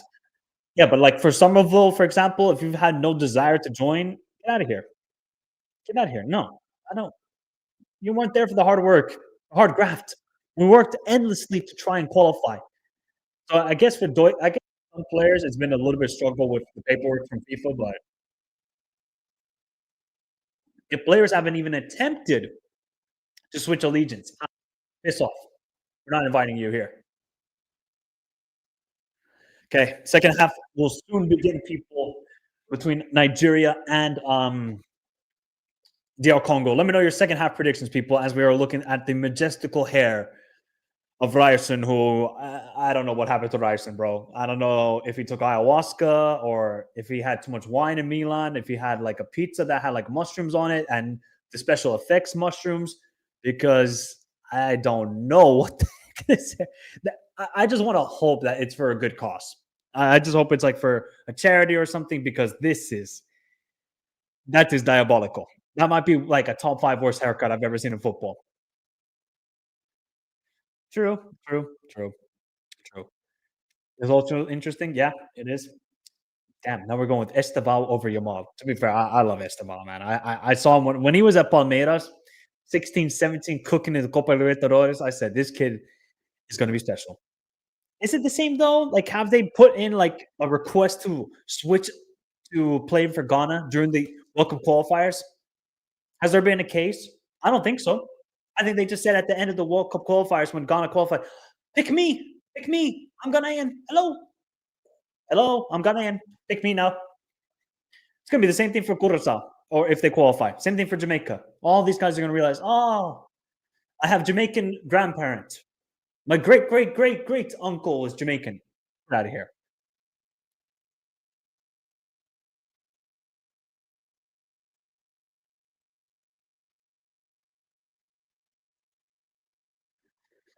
All right, people. Second half is about to begin. What is going to happen here? Oh, DiMarco with almost a golazo. I just want this game to end in 90 minutes. I'm not going to go through another extra time BS. Please not. Well, let's enjoy the ride, people. Let's enjoy the journey. Let me know your second half predictions and hit the like button. Subscribe to the channel if you're new around there.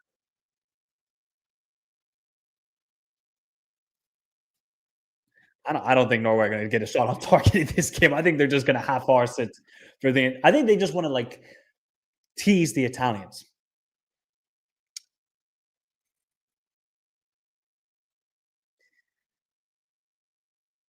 Because you do know if somehow this is just hypothetical, people, like just a hypothetical. If somehow Italy do win like 8-0, 9-0, or if they complete the comeback and actually win this group, that will hands down, be the greatest comeback we will ever see in football. It went 9-0 against this Norwegian team that had been unstoppable throughout these qualifiers. American players. My grandfather came on the Miami. Albert, by the way, there's like I think he's like 16 or 17 here in Finland. I think Peru tried to call him up because I think he's both his parents are Peruvian and he was born here in Finland. I think the Peruvian FA tried to call him up to, I think it was the U20 team or U19 team, and he said, nope, I'm playing for Finland. So these are the weird cases. How do you reckon Bolivia do it? I've seen that the Intercontinental playoffs are in Monterrey and Guadalajara. Those are a high altitude. Well, it's going to be interesting. I think Bolivia are going to play Japan next, if memory serves me right. I think they're going to play Japan. I think if Bolivia lose that game like 2-0, 2-1, I honestly think they got a good chance. But they gotta avoid the CAF team. I think that's number one. You gotta avoid the CAF team. Wait, huh?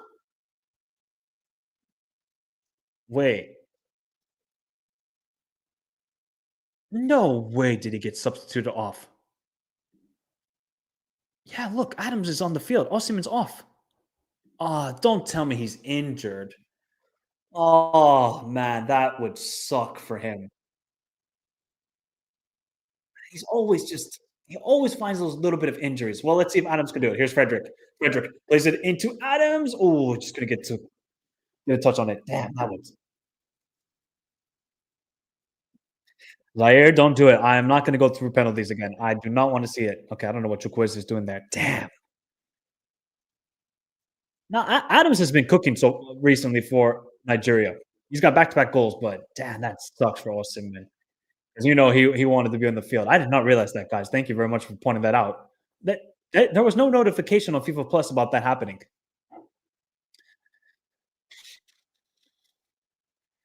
I just don't want to hear then the crying. Oh, well, yes, you could have a point that yes, Osimhen, if he misses the game, that's a massive loss. But mm,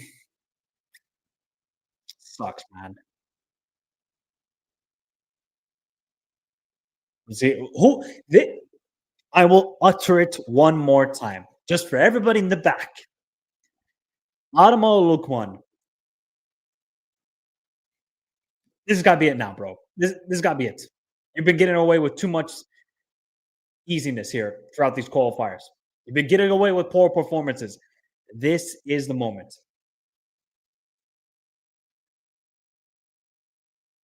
Look at all the space. Adama Lukman had a lot of space. That's a foul on Chukwueze. Yep.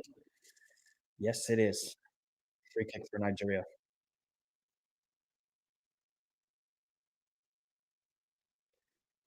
Damn. You can't lie, Norway are getting cooked. But see, like if it was the case that Italy needed 4 goals, by the way, how did they not like beat Moldova 5-6-0? That would have made their job so much easier tonight. But I don't know if it's just Norway or half arsing it or if actually Italy are playing well. Wasn't Leon Osman eligible for Cyprus and Turkey before his 2 caps for England? I think I remember reading somewhere like Osman. What's the he's not a dual nat, he was kind of more naturalized. Was the former Everton center back Browning that he went to China? Osman is injured. I guess Osman is injured because there's no other way. There is Eric Sele is not taking off Osman for tactical reasons. Oh, tactical. Oh, he couldn't press in this zone, zone 12, zone 15, zone 16. Zone, give me the goal. But Eric Sele's got to be thinking now, Adams, come off clutch for us, please. He's begging. And usually his in-game subs have worked out like a charm for a lot of the time. But here comes DR Congo with Mbuku. Mbuku out wide. Combo in the box, and there's nobody. Poor again from Congo.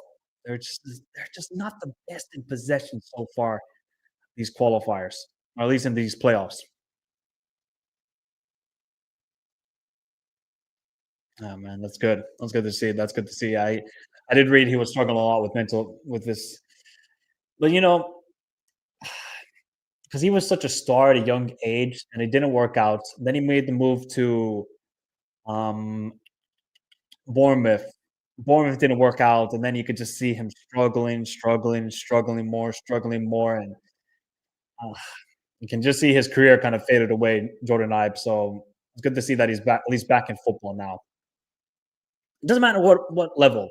I mean, non-league, Sunday league, play with your friends at the backyard field, but you just gotta have to help yourself get away from that sort of mental state, and I think that's the best way to do it.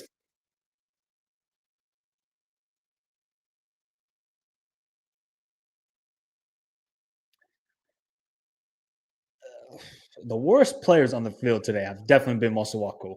Oh my god, Noah Bali. Oh yeah, that was bad. That was bad. Yeah, but Masuaku in possession today. This guy, and then obviously gave up. His mistake was basically the goal for Nigeria, but Masuaku has just been terrible. Otherwise, here's Congo though. Here's Elia, who's been probably the most dangerous player in the forward line for Congo. Good hold up play by Bakambu. Bakambu, is he going to lay off to Sadiki? Shot deflection and out for a corner for Congo. They got to feel the momentum here, man. They got Osimhen out. This is the opportunity for Congo. They can finally get away from the bottle job narrative that they've had about themselves throughout the 21st century. This is it. You're not playing Tunisia.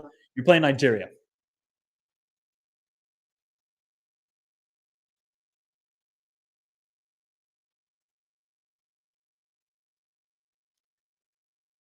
In near post, Nwabali's there. Was it Bakambu? Yeah, it looked like it. Bakambu got a little touch there, but again, man, Nwabali's just not confident. All right, which Nigerian player is going to step up? Is it going to be Ayuke again? Is it going to be Adams? I feel like around the 60th minute, we could probably see some subs from both teams, like Amayele coming on. Oh, look at Mbemba, man. Chancellor Mbemba, the leader, the chancellor. This guy is just a rock. He bullied off Adama Lukman there. Good play from Congo. Can he get out wide to Wan-Bissaka? Wan-Bissaka, can you see the run of Bakambu? Oh, he does. He plays the first time. Ajayi is there to clear it, though. Calvin Bassey.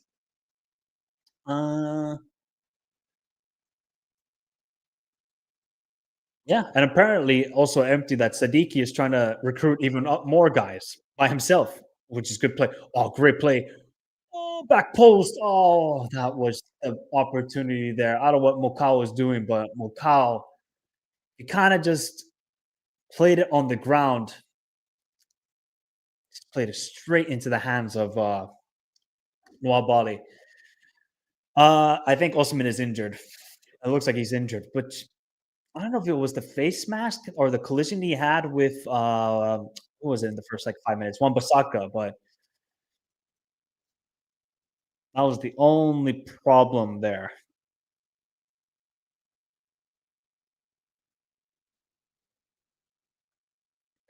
Is the thing though. You're not going to get a lot of chances against this Congo team. That's why the opportunities that the Super Eagles had in about the first 20 minutes, 25 minutes, where they were really getting in behind the Congolese defense, that was it. That was your opportunity to win this game. Because I don't really think that Congo would have come back from 2-0 down. They just don't have that firepower in them as of right now. It's still 1-1. I wonder if both teams are just going to be a little bit cagey here, because now this is kind of a similar situation for... that was close. Here's Twanzebe. This is kind of a similar case for Nigeria when they were up against Gabon, where like the first 20 minutes of the second half, they were poor. Absolutely poor. It just took a moment from Gabon defense to absolutely fall asleep here. But here comes Congo again. They're going to get out wide to Elia. Is Elia going to get on the ball? Yes, he is. Elia. He's going to cross it into Bukambu. Good play into Mukau. Oh, good defending from Nigeria. Oh, my God. That clearance from Zaidu. And again, poor cross in from Elia. How can you not be your first man? Yeah, well, oh, yeah. Actually, Cole Palmer could play for, which one was it? St. Kitts and Nevis? That would have been awesome. Good defending from Frederick. Yeah, St. Vitz, not the Grenadines. I think it was St. Kitts and Nevis, if I'm mistaken. Here's Masuaku. Plays it back to Sadiki. Sadiki finds the run. Back to Sadiki. Oh, Frederick. Oh, no penalty. Masuaku still in the box. Masuaku just put the cross. What is he waiting? Oh, that kind of looked like a penalty, you know? I don't know what Frederick is doing there. Sadiki was about to take the shot. And Frederick just came right in with a late challenge here. Good layoff to Sadiki. No, can't lie. I think that's a pen, you know? He doesn't get the ball at all. That might be a penalty for Congo. Wow, Ademola Lookman again hooked off. Wow, he's had an absolute disastrous qualifiers. Absolutely disastrous. So Chukwueze and Lookman off, Moses Simon and a UK on. I think that's the subs now that Eric Chile had to make. But boy, oh boy, there is VAR. There is VAR. That's that's why we had that whole situation between Gabon and Nigeria. Of course, there's VAR in this game. Unless I'm crazy. Unless I didn't get the memo, but there is definitely VAR. What? They didn't give that penalty. I would have loved to see the replay of it.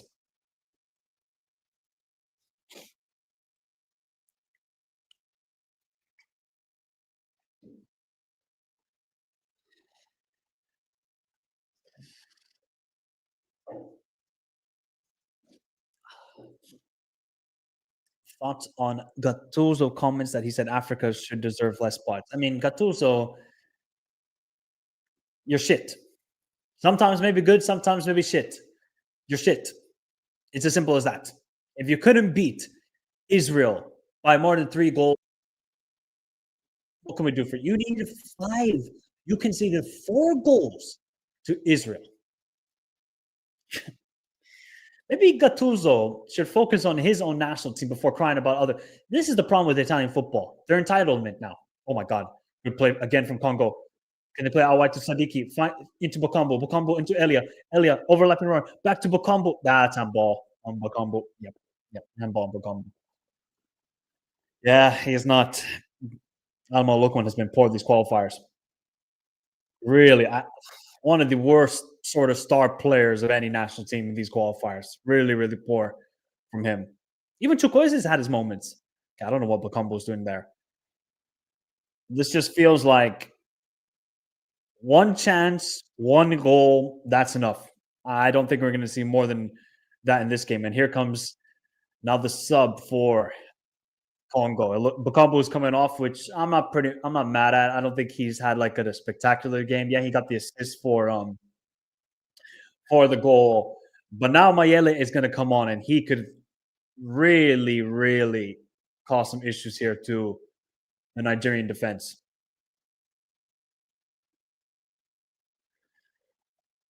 Having an away leg versus if you need an away leg to beat Macedonia,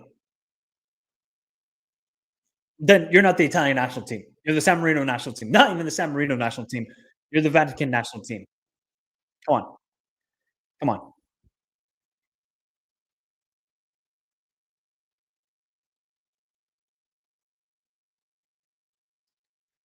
But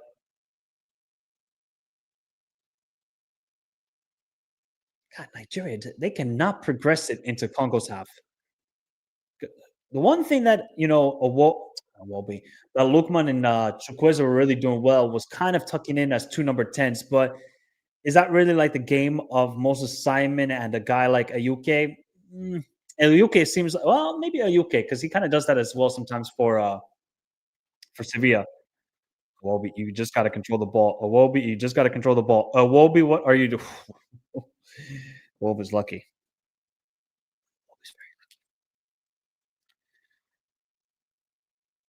Yes, Mayele is a very good player. He cooks a lot in the CAF Champions League. I don't get to watch the competition a lot. I only get to watch like the knockout stages, but hey, Pyramids won the CAF Champions League against oh my god, was it Mamelodi Sundowns or Orlando Pirates? I think it was Mamelodi Sundowns they beat in the final.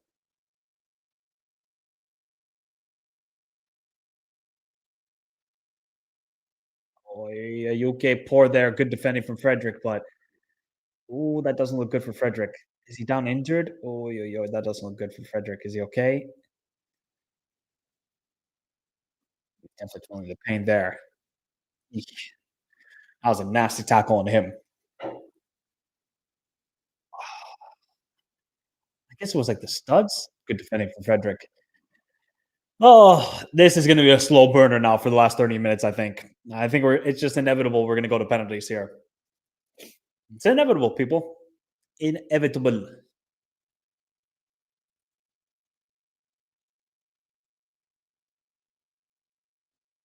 Unless we get a mistake like we saw in the Gabon game. That's the only way.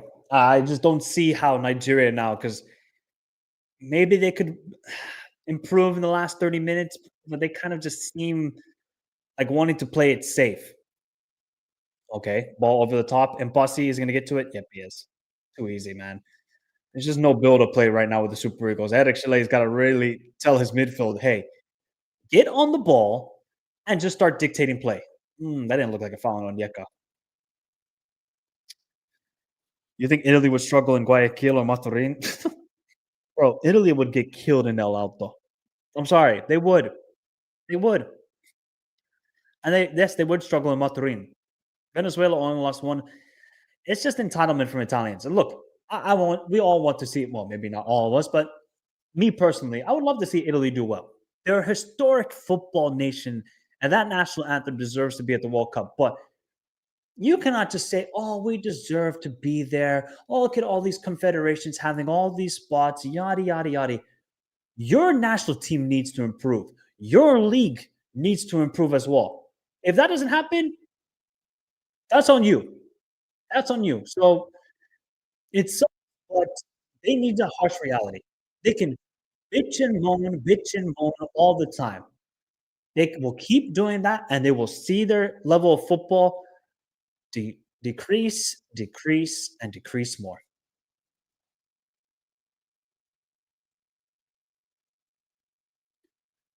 Oh, Oh my God, Saidu almost made a huge mistake there, but here comes Nigeria on the counterattack. Moses Simon, he's got a lot to space and he's got some pace, even though he's getting up in age still. Here's Moses Simon. God, that's a terrible ball into. God, there is no football right now from Nigeria. It is just hope and run. And now Mayele could really cause some issues here. Oh, great defending from Calvin Bassey, though.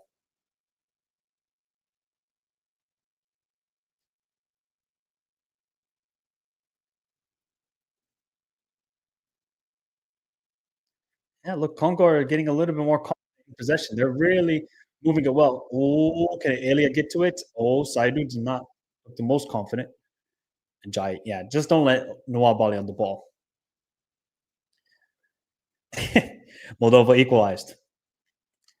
Hey, Moldova haven't been like terrible, other than the Norway game, of course. That's about it. That's the only games where they've been not so bad.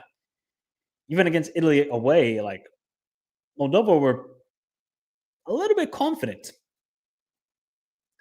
They were a little bit confident. Congo looked good on the ball. I can't lie. Yeah, they moved the ball well into the final third. It's just that final action that really is missing from Congo's game. If they could just improve in the attacking phase, they could be up there with a Senegal. I don't know if that's just missing Wisa. Ooh, and Beba got just stamped on right there. CAF is harder to call than UEFA is. Uh, yeah, I, I would agree. I just think UEFA and CAF, they just need to get, one round before the actual, like, the second round, basically. They have a preliminary round into the next round, and then it will kind of be, I think, a lot more, like, intriguing with the matchups. Because nobody wants to see San Marino or Gibraltar. Well, say Malta, but Malta beat Finland in my nation. No, nobody wants to see Finland. Let's go with that. Oh my God, ball over top into Meyele, and Nwabali comes to collect it. Where is the Nigerian midfield? Where is Iwobi? Where is Ndidi? Where is Onyeka? Like, Onyeka and Ndidi are the two exact same players.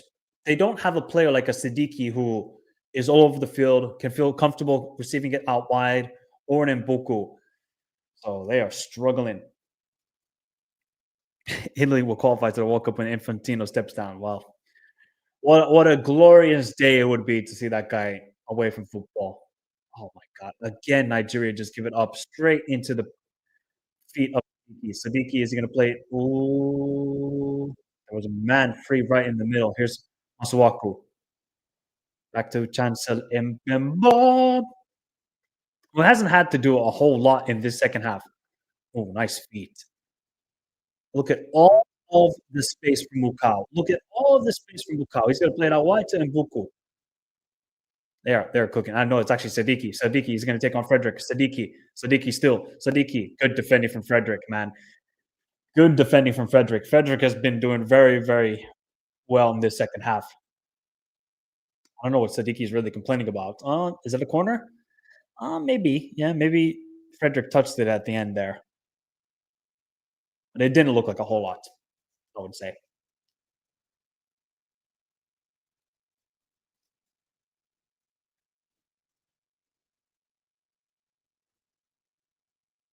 "23 more minutes to go then."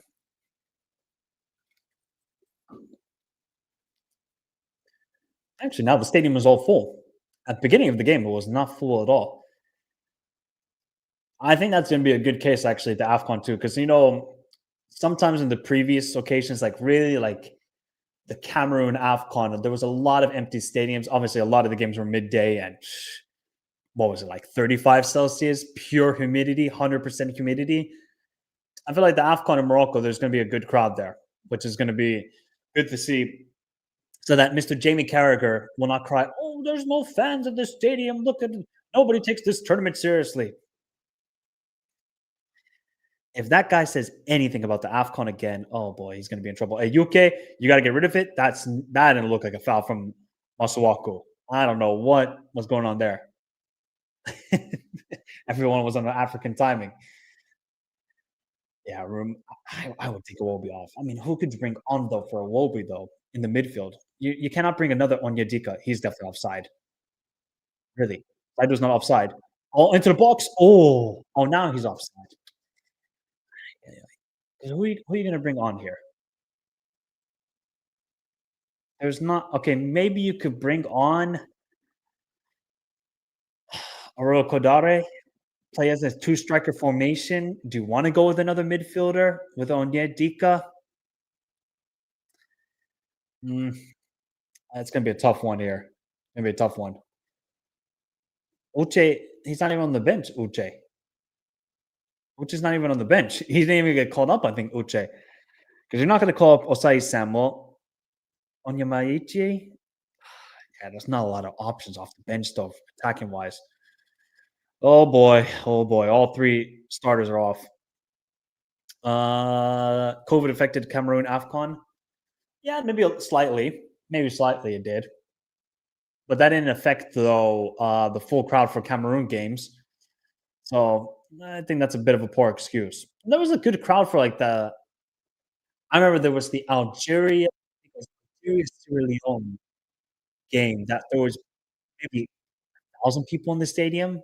Like that was poor. Maybe that was because of COVID and people not really wanting to go, but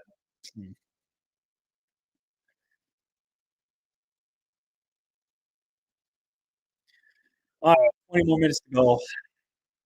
I just know where this game is going to. So I'm just mentally preparing myself. And then I still got to make the Norway video because they will call. I didn't want to make it beforehand. I wanted to know if they were going to be go perfect throughout these qualifiers. Because if you actually look at the history of, I think European qualifiers or World Cup qualifiers from UEFA, not many teams go perfect. Not many teams. Like there might be a little bit of a slip up, but wow. It would be some achievement for this Norwegian team to be, a part of a historic achievement. He's just an athlete. So who's coming off now? So I think it's Mukau coming off. Mukau is coming off. Elliot. Yeah, I think Elliot has kind of been quiet in this second half so far. That's why I was shocked though. Why Bokonda is not even alive? He must be injured. He has to be injured, Bokonda. Elia is coming off the field. Mukau is coming off the field. Sipenga and Kayembe is coming onto the field. I think Kayembe plays for Watford. Not too sure where Sipenga is playing. Big up Zane, Mike. I haven't been on as frequent on this channel for different reasons, but your growth to near. We're almost at 30K, bro. Big up Zane. You're one of the OGs of the channel. Big up to you, bro. Yeah, we're almost at 30K. Almost at 30,000. If we ever reach 100K, that I don't know what I would do that day. I would definitely I got to get like a bottle of wine. I got to try and make them pisco sour. If you guys don't know what pisco sour is, probably the greatest drink in the world. Just saying that. And then got to order my favorite pizza. That would like be a proper celebration for the 100K. And then after that, quit. Reach the 100K and quit then. Got my job, got my plaque, done. I don't need to do anything else. Well, big up Zane. Thank you. Yep. Hopefully we can reach 30K by the end of the year, and then during the World Cup, try and aim to get 50K. That would be sick to get 50K during the World Cup. Hopefully we can do that. Ball into the box, cleared away. Man, this second half has been a struggle to watch. People, there's been a struggle to watch. Might need to get some water. Did Gattuso get a yellow card? Of course he did. Of course Gattuso got a yellow card. Of course he did. Of course. Because why not? Why not?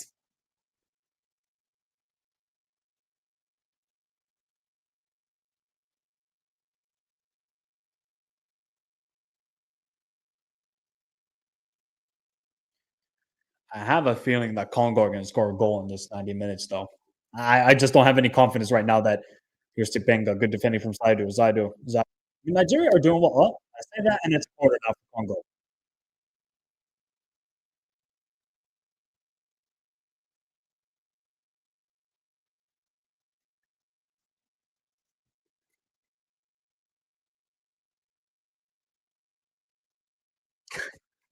Now there was a close up of Ryerson's hair. Oh my god, dude, that haircut is diabolical. Why am I'm smelling? You know what I'm smelling here, people? Smelling a Mbemba winner.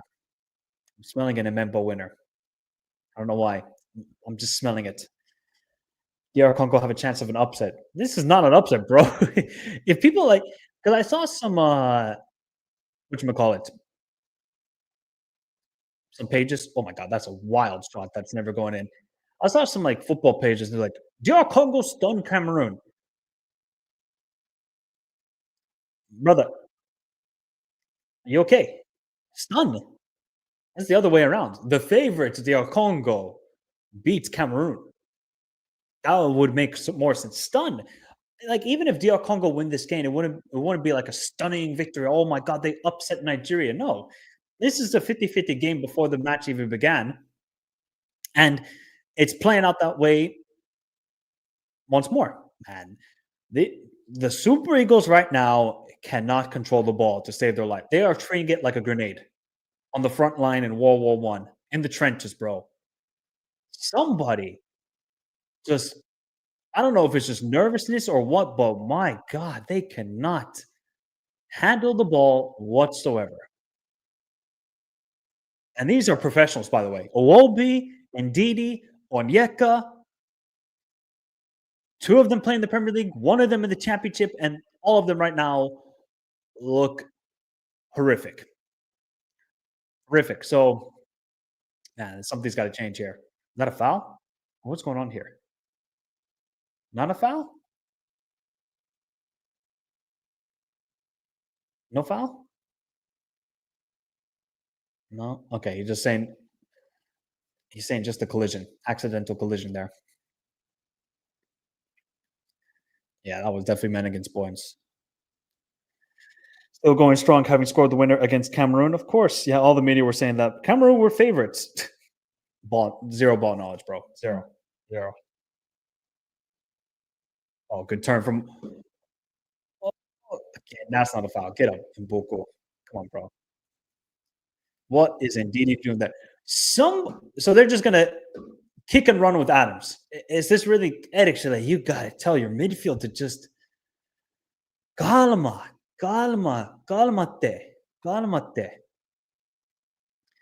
Most people just don't know the quality of some of the DRC guys. Just shows they are frauds at their job, saying it was a stunning result. Of course, they're okay.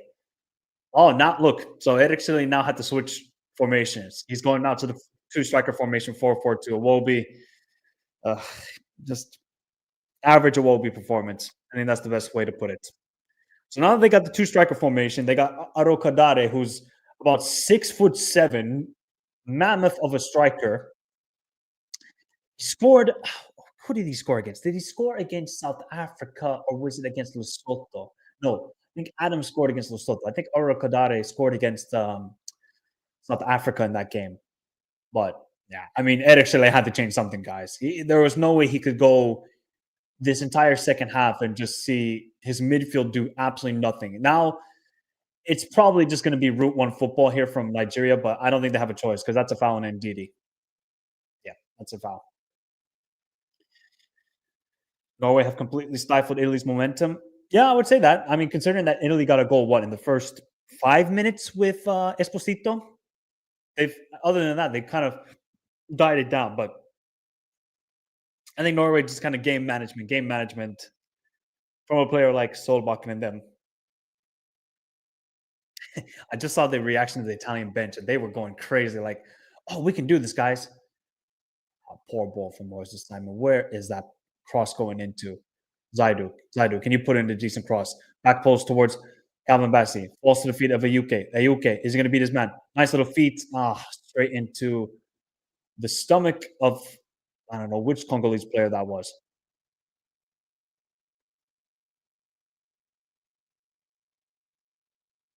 You know what Moses Simon's going to do? He's going to turn and he kind of just wants to play like a center in the NBA where he receives it back to goal, then just and then he wants to do kind of like that Doku turn where the quick turn and try and beat the man that way. Oh, and Bemba, what are you doing? Oh, Arakodare almost got in behind there. Bemba was a little bit shaky in that. Yep, just 8 goals in 45 minutes in Italia. Italia. Can you imagine if we see another Italy-Sweden matchup? Oh my god, in the playoffs. I'm so fascinated to see those that draw. So fascinated. And if we still get like a Denmark, we could still see maybe Austria. Like if Denmark and Austria still end up in those playoffs, guys, those playoffs are going to be insane with the quality and teams in it. And UK, there's no foul. This is now the opportunity for Nigeria to counterattack quickly. And UK, oh my.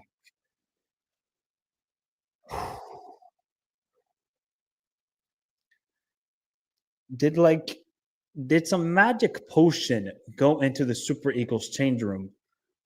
Because this is not football they're playing in the second half. This is not.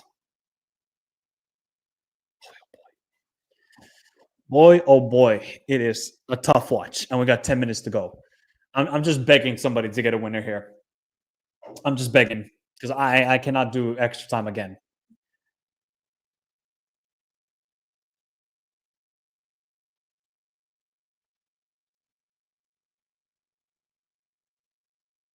But if anybody's going to win this game, it's going to be Congo. With the way the momentum has gone, it's just going to have to be a moment of magic or a moment of madness for Nigeria to get a goal because they have done absolutely nothing in the second half. It's just been, you know how I said that they were growing as a side, especially after the Gabon game, after the Benin game. Really, I think a quite decent first half against Congo. We're back to now what Nigeria were for a lot of these qualifiers. Pedestrian, slow, and here we go again. Sibenge into Mayele. Oh, falls into the feet of Sadiki. Sadiki cross back post. He should have went for the shot there. You're at the edge of the box. What are you doing, Sadiki? Oh, Moses Simon beats his man. This is the opportunity for Nigeria. Moses Simon, great defending from Mayele. Is he going to foul Moses Simon? Nope. It's just too slow. There's absolutely no drive right now with this Nigerian side. Let's see if Moses Simon can do something here. Because Onyeka is free. Or are they going to? Oh, good play from Moses Simon. He got to just beat your man for the cross. He's going to lay it off to Saidu. Yep, Saidu. He's going to put first time, and it's just appalling. Absolutely appalling from Zaidu there.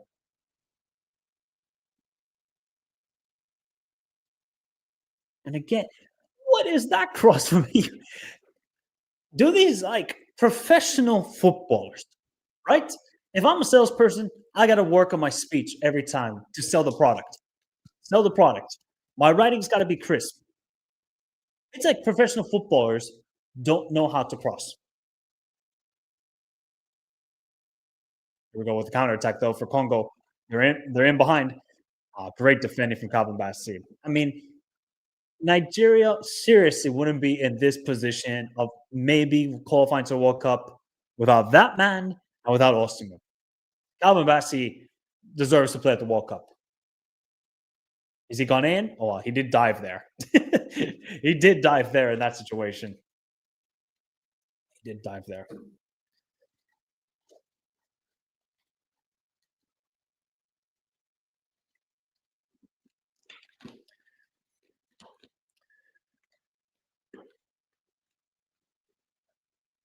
Crosses galore. They should be just showing the English Premier League right now because that's all there's just set pieces and crosses and get it to the big man. Stick it behind, lads. Put it in the channel. Yeah, Slovakian Scotland. They could. I mean, if somehow Slovakia send Germany to a playoff, that'll be another emergency video right there. There's Frederick. Frederick is going to play back to Noah Bali. He has got, oh my God.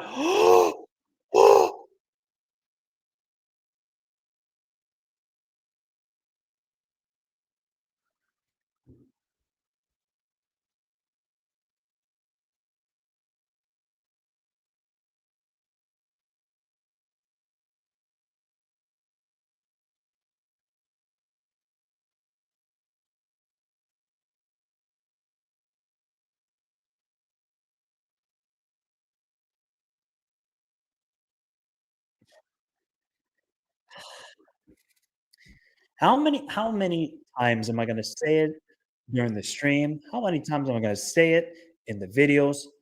Noah Bali is a liability. What is this guy smoking? Ser- or drinking or whatever, eating? I almost said it. He almost is going to cost Nigeria a spot at the World Cup. And he almost did it right there in front of all of our eyes on 180p. Or maybe you're watching in 4K, who knows? Don't play the short passes to Noah Bali. And Eric Chile should really just tell the guy, hoof it up. Hoof it up. We go with Congo, though. That's not a penalty. Get up. That's never a penalty, Mayele. Oh, my God, man. That is just. By the way, how did Mayele not score there? All he just needed was a proper touch. I think it was what is Zaidu doing? My God, Nigeria are. This has been a diabolical. This has been diabolical second half. This is reminding me of the AFCON. I think somebody said it. This reminds me of the AFCON final. It really does from Nigeria. They've done nothing this second half. They actually, I don't know what happened with all the positivity, all this good play they were doing. They were beating the press of Congo.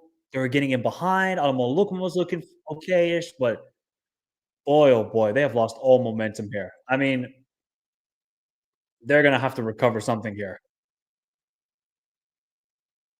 Because I would not be shocked now if this cross in. I mean, they're just going to have to deal with the crosses here. If Congo, you got to win this game, man. You have all the momentum. You've been, I would say, the better side, but in all honesty, what chances have Congo created in this second half, guys?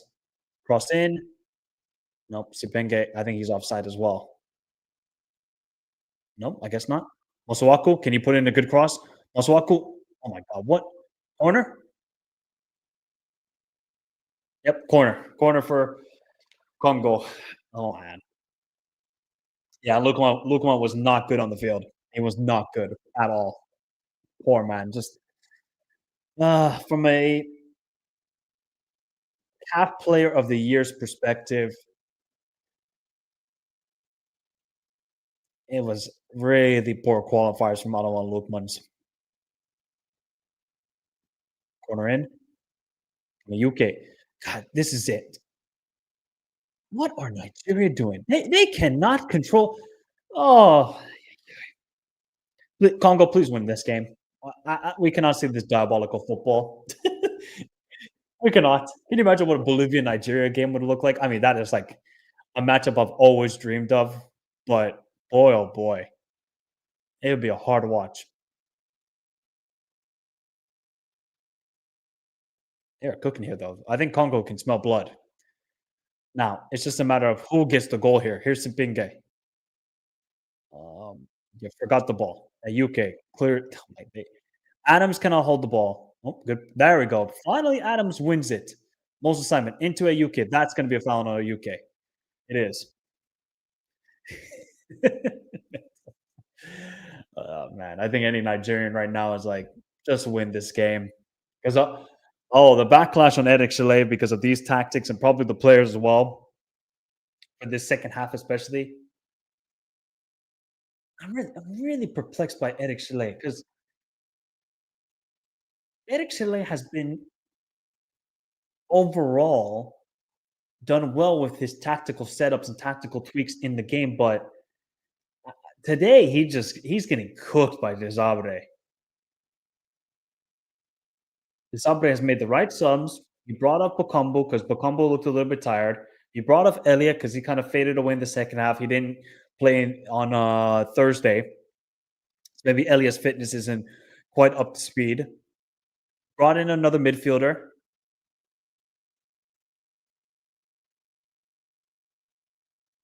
You just look at the way Twanzebe, look at the way Mbemba, look at the space that Sadiki is finding Sadiki out wide to Sipenge. Still with Sipenge. He's just got to put in a good cross here. Oh my God, nice quick goal. That would have been glorious. Oh, from Wan-Bissaka as well. Oh, that would have been the moment. That would have been epic.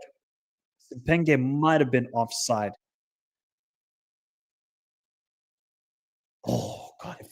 If Wan-Bissaka had scored that, oh my, that would have topped the power moment today. That would have topped it. If Wan-Bissaka scored a bicycle kick goal to send Congo to the playoff. Please do not please do not make this go to penalties. Please, people. I'm trying to record the Norway video after this. I cannot go to bed at like 1 a.m., get 5.5 hours of sleep, and go to work. Work with me, please. Football gods. Oh, okay. You don't want to work with the Nigerian football gods. Gotcha. Just work with the Congo football gods to find a solution here to this mess of a second half from this Nigerian team. Because here comes again Congo out wide to Mbuku. Mbuku, please put in a good cross. Is that at least goal kick? Is that at least a corner? No, it isn't. Saidu, you cannot give up a penalty there. Calvin Bassey clears it away.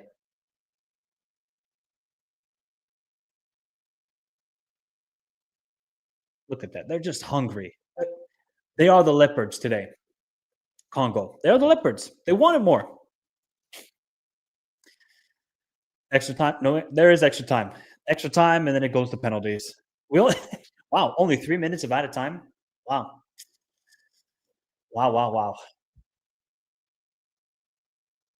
This might end quickly then. Let's see. Unless we get a winner. It is definitely hard to predict. Oh, Sorloth almost scored for Norway. We have only 2.5 more minutes of added time.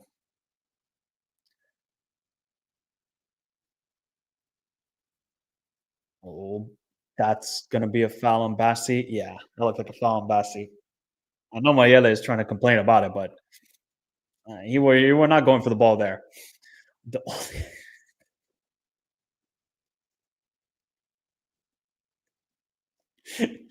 If some people knew it like English slang, they would probably understand this. But luckily, I studied in England, so I know what bird is. I know what bird is. By the way, that's crazy. I'm not gonna get into it. Oh, that is a terrible kick by Noah Bali. Oh, okay. Indeed, he wins it, but nobody has any desire for Noah Bali. Just clear it away, bro. You are not Manuel Neuer. You are Loris Karius on the ball.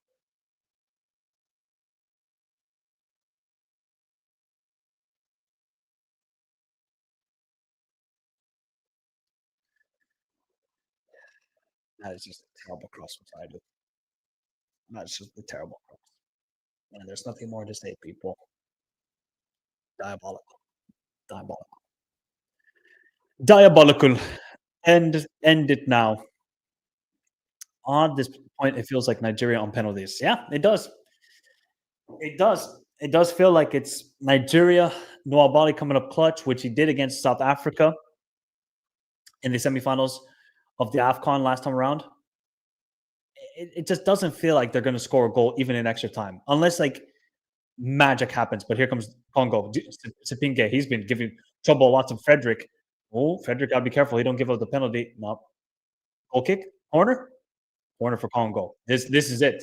This is it, people. This is it. If they can get the goal here, and if it's in Bemba,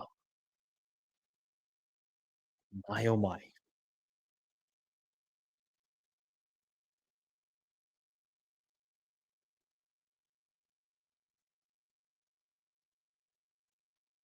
Oh, Sorloth almost scored. Cross in, straight into the hands of Noah Bali.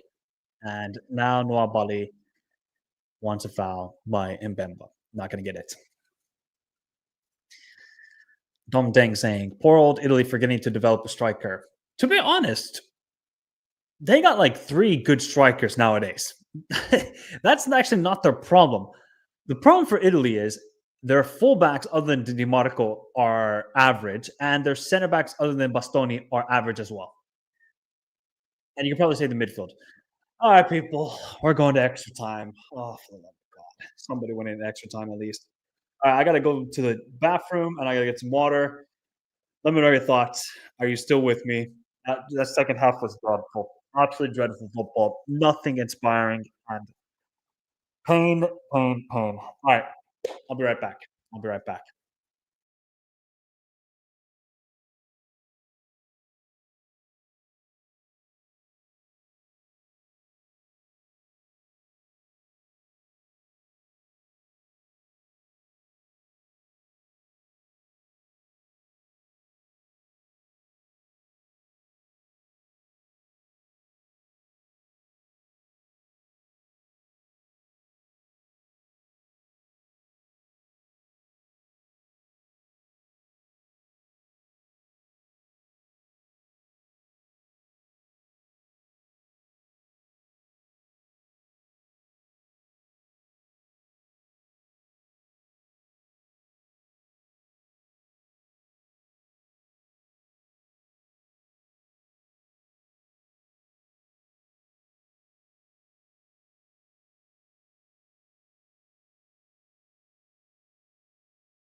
Nail biting, yes. Boring, no doubt about it.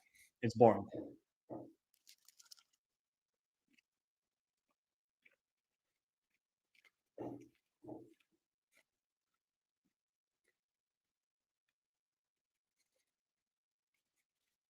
That man made me suffer in that AFCON. Made me suffer, man. That was terrible football to watch too. I didn't know Ed actually had that in himself, though. From what I've seen in this game,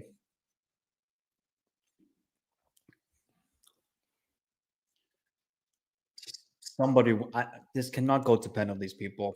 Okay, this cannot go to penalties. It just simply cannot.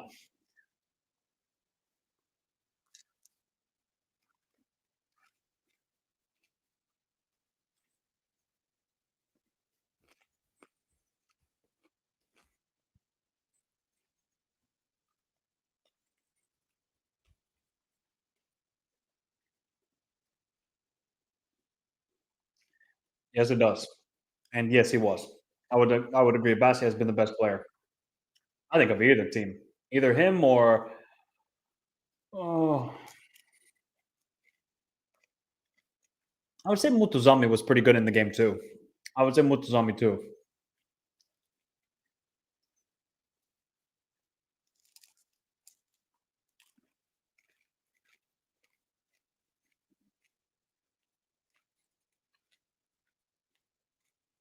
I wonder though, do you think it would have been any different if Osimhen was on the field, people? I feel like there would have been no difference between the two guys or between the two styles of football we just saw.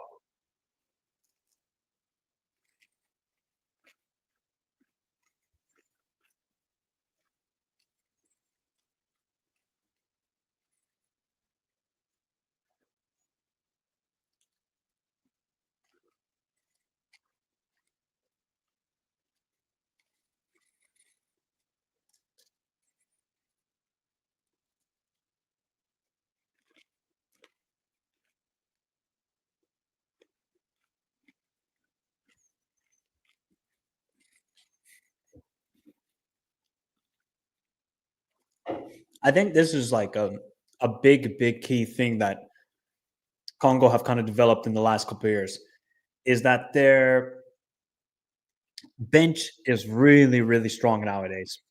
Really strong.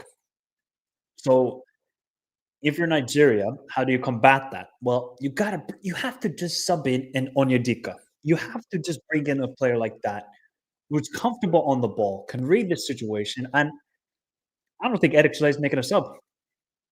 I think he's going to ride with these guys now for the last 30 minutes of this game, if it goes to 30 minutes, of course.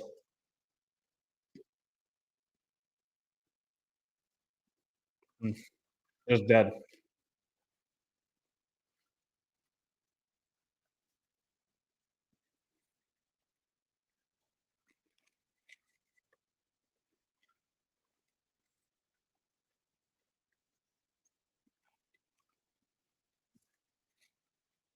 I think they got 3 more of their subs. I think they got 3 more of their subs, Nigeria. If I'm not mistaken. I think it's 3 more. So that's pretty good.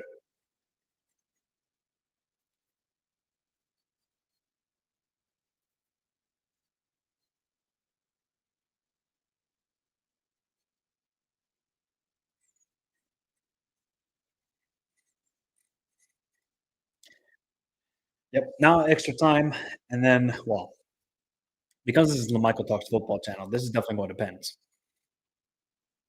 And slowly, but what is? Oh boy! Just somebody on this Nigerian team give me some technical quality other than Calvin Bassey, who's actually just that. Oh, that looks like a. Nope, that was good play from him. That was good play from Wan Bissaka. Yep, this is just nervous times now, people. I wonder how Victor Osimhen feels. I wonder if he maybe had a concussion or something. Because I didn't even see him in the huddle. Maybe he was dealing with a concussion. Good work from Ajayi. AUK doesn't have the commitment to go for it now. AUK does. Not a handball on him. Frederick. They just gotta find the combination play. There you go. If you're not Nigeria, there you go. Adams. They couldn't. They just can't get it into the final third.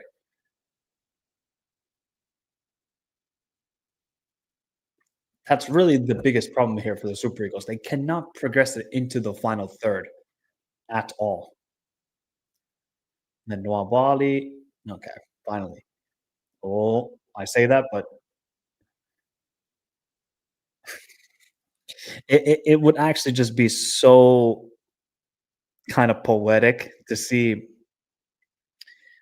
Nigeria's World Cup dreams end because Nwabali was so poor on the ball.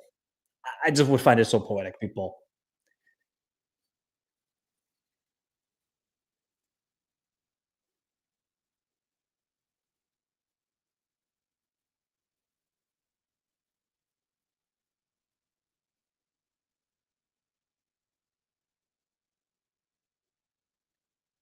Where would you guys rank Chancellor and Bemba amongst the best center backs in Africa right now? Is he a top 5? Is he top 3?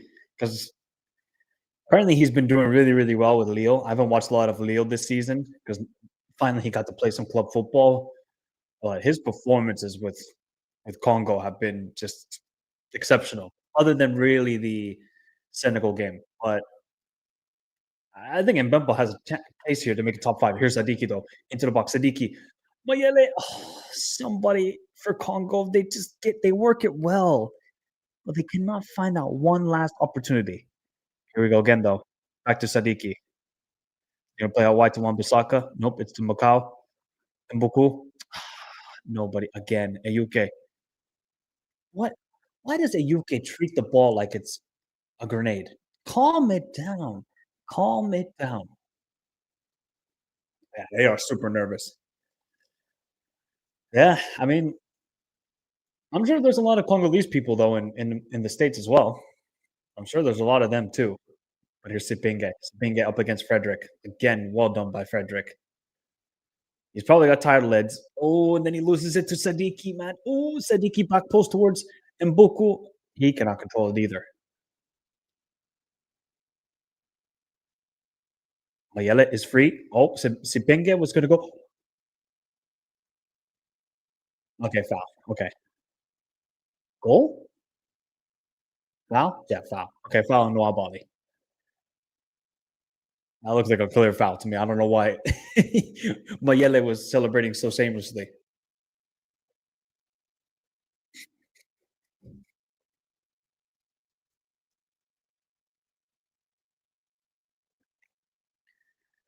Well, he wasn't offside. Yeah. I mean, that's a clear foul.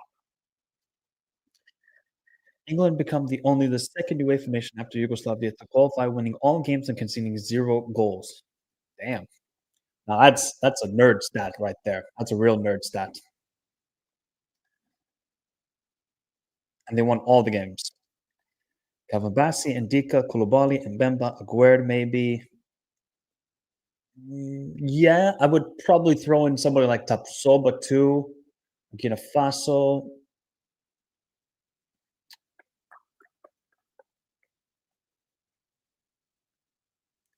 Thomas Tuchel's going to start slowly cooking with England.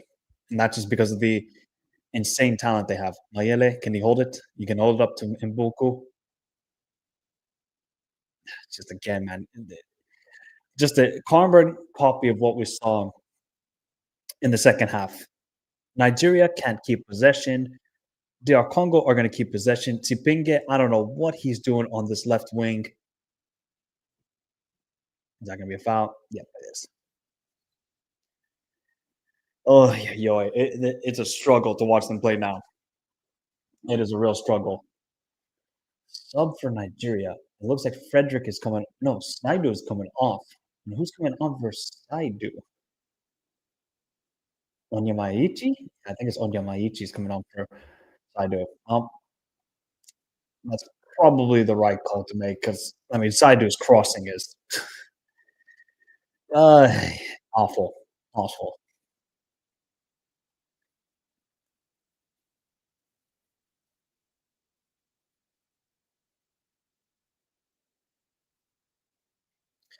Yeah, and Bemba does have good patches, but he just had a real falling out with Deserbi.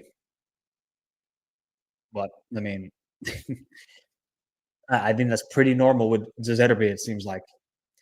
I'm sure give it about, let's say, like 6 months to 12 months. I think he's gone from Marseille. I don't know how much longer that relationship can go for. Here's Sipinge. Back post towards Mayele. Somebody get the goal. Somebody. Just please. I really don't know what the purpose of Arokadare has been in this game since he's been subbed on. Again, though, to Frederick. Sipinge, can you just complete one dribble? Okay. At least you can complete a pass.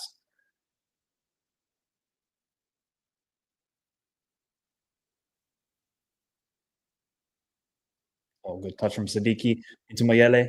He's definitely offside, though. Yeah. Oh, I don't even have the timer on. Shoot. Whoops. What are we at? Because I know this one cannot go on forever. So let's see. Now we're just gonna have to do first half, second half. What are we at? 7:45. 7:51. I'll wait. There we go. Oh, I forgot to put the timer. Oy, oy, oy.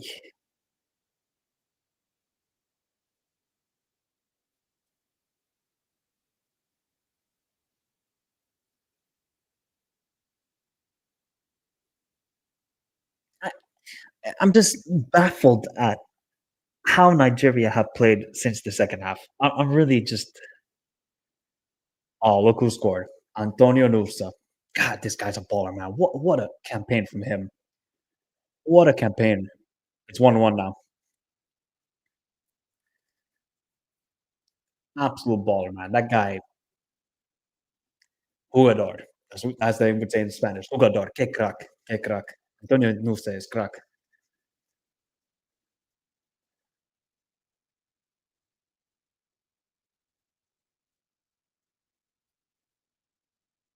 That's Sander Berg who let it go.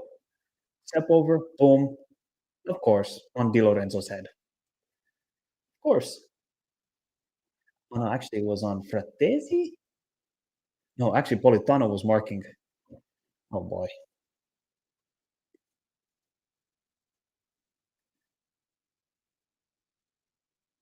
That's not a penalty. Get up. Mayele. What now? Handball? Oh, this this is a struggle to watch this because there's literally one team trying to play football here, people, and that's DR Congo. Like they're the only team trying to play football here. Nigeria are literally playing hoof it up.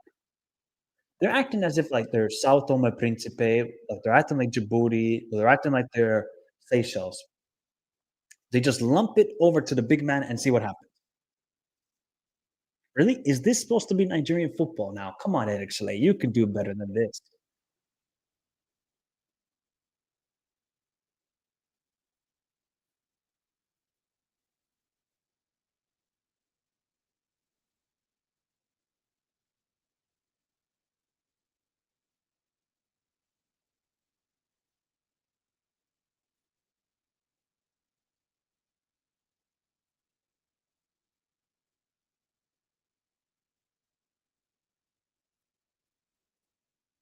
Mayele. They're playing well, Congo. They're really doing well in the final. They just cannot find that one final pass, one final action to get that goal. Because they're dominating right now in this game. They're simply dominating it. All right, I guess I got to get the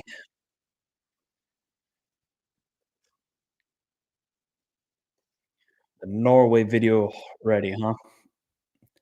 Oh, I'm gonna.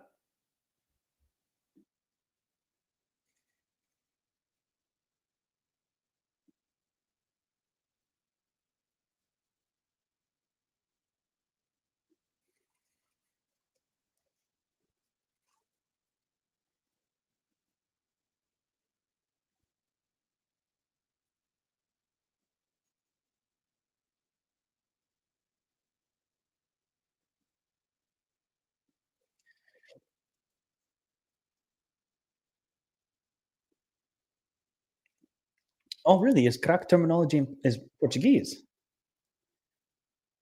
I had no clue that was Portuguese this whole time. I thought it was Spanish. Okay, crack. Oh, thanks for letting me know that, Zaire. I actually had no clue. I'm I'm waiting patiently until when there's the weather delays. Oh, here we go. Finally, Moses Simon has possession. I feel like I haven't said his name at all in extra time. Decent cross. Oh, that was Arapagare finally. Is that like the first opportunity for Nigeria in this entire second half? Feels like it. Ah, is crack used in the same way? Crack, I see they use it in Spanish. Es un crack. Sí, es un crack. I want us to beat them and see how Elijah will cook it. Oh, yeah. I mean, this has been diabolical football from Nigeria. So I don't think even Nigerians can hate if they lose this game. It's like we're at the inevitable here. Uh-huh. Holland is beefing with all the Italians right now. We're just like at the inevitable stage of this game going to penalties. I've just accepted it already, people.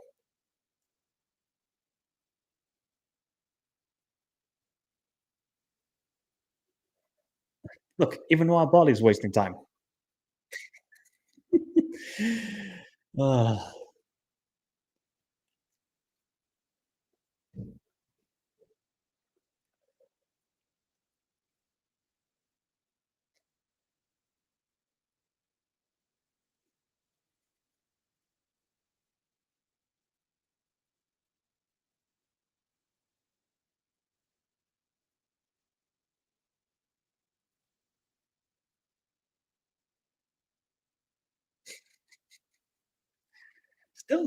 Still Holland is beefing with somebody. I don't know which player it is though. Is it with Mancini? That wouldn't surprise me one bit. Nah. The way Wan-Bissaka, Chancel, and Mbembe have that entire right side locked down, there's literally nothing the Super Eagles can do. They've completely locked them down the attack there. Oh, that might be a foul though. Oh, God, Ado Kodade, man. This guy has no tech. Oh, and that's just a head kick right there. Both teams out, going to be scary at the AFCON like they always do. Yeah, both of these teams are going to be scary.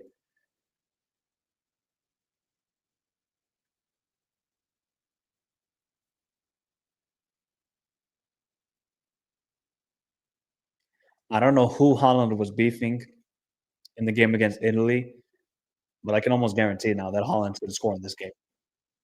I almost guarantee it. Yeah, this has just been. Oh, this has been terrible for Nigeria. Well, and it looks like, yeah, player down. Just end this half, ref. Just end it. Nobody wants to watch it. Literally, nobody wants to watch it. Was it Esposito? Oh, Esposito of all players. That's a foul from Cristante. How was that not a foul from Cristante?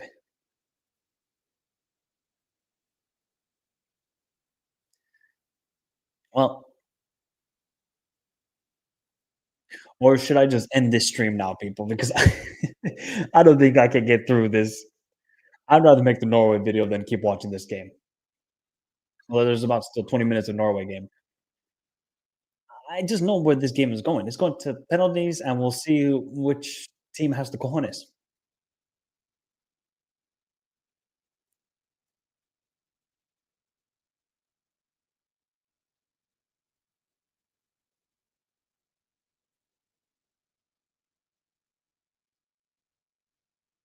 Yep, there we go. Oh, save us, please. Don't find me. Don't find me. This is how I feel like now. I need somebody to do this to me. This is what I need somebody to do. Con el brazo, vean la reacción del técnico. Or this.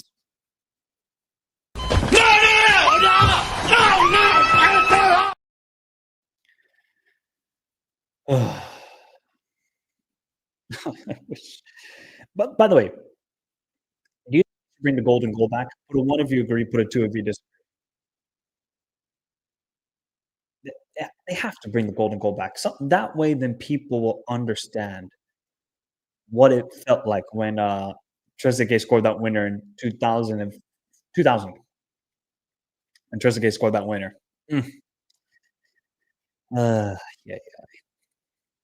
God, I missed the golden goal so much. And then get it to 15 and then pause it. There we go. I hate this game. I think everybody hates this game. This too. Well, to be fair, I kind of found it like a horrible way to decide the game, by the way. Like, that was so unfair on Ajax and the Tottenham game that Ajax were dominating for about 140 minutes of that tie. And just because Lucas Moura decided to show up the only time in his career and Ajax lose on away goals, I don't think it was fair at all. I think the away goals was a bullshit rule. Yep, they did have own goals. It would be frustrating. It is a new. Yep, Henry Camara. Yep, 2002 Senegal against Sweden. Thank you. We don't have to see Sweden. Mbuku is going to come off because he just came off. So Bali Quisha, I think he's one of the new call-ups to this Congo team. Where does he play his football? Wow, what a moment! If he scores the winner, Bali Quisha. He plays for Celtic. Yeah. I think he's one of the new call-ups. Just made the move to Celtic from Antwerp, 5.2 million transfer. Oof. El Congus. Yeah, they're the only ones trying, but you can try, but if you don't score, then you don't deserve it. So I know the narrative would be that if Nigeria do win this game, maybe on penalties or if they get a crazy goal at the end, ooh, DiMarco almost scored a golazo. What can you do? What can you do? They just bunkered down and they got the result.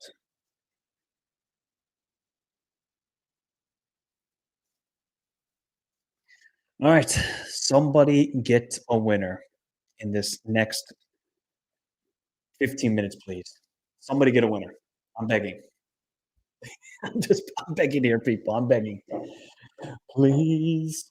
I'm begging with you.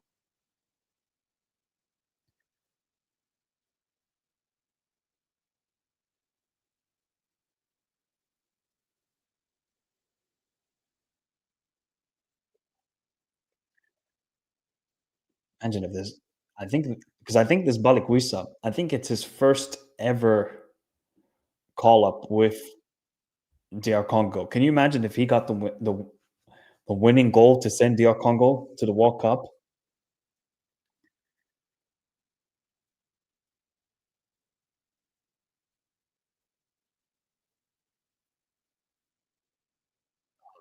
Terrible, just terrible from Congo. They just calm it down. They're going to create a chance here. Oh, Jai's got to be smart. Yep, just clears it away. Smart thing to do here.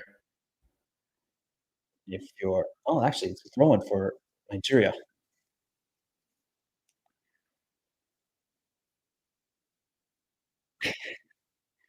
Well, I guess we just need to get Parrot.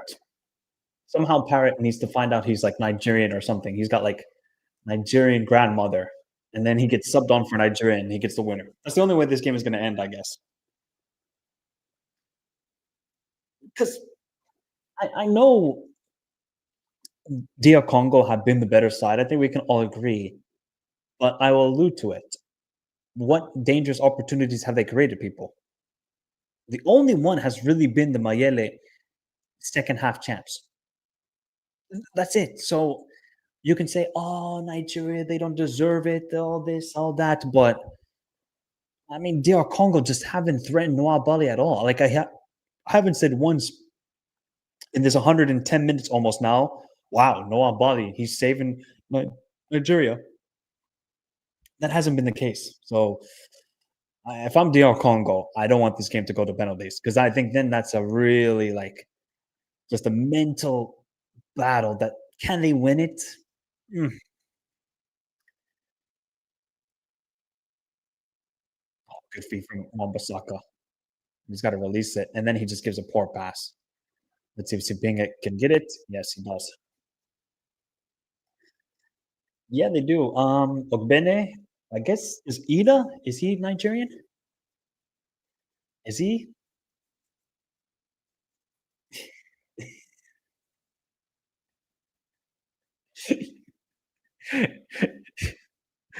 Oh, that, that was a leak comment, Albert.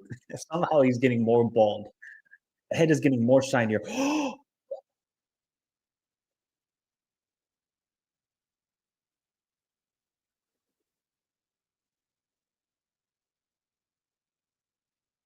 Oh, I think it's a foul. Okay, I think it's a foul. I thought that was a goal for DR Congo. I think it's a high boot. I think that's a high boot. Yeah, that's a high boot by Sibinga. Oh, look who made the mistake. Noah Bali. What a surprise. Although, is that really high boot? Guys,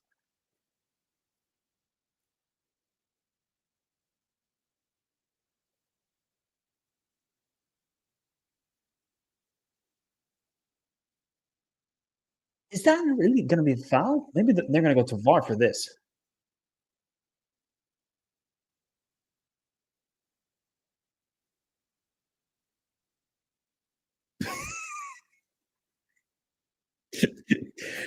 What did I say, people?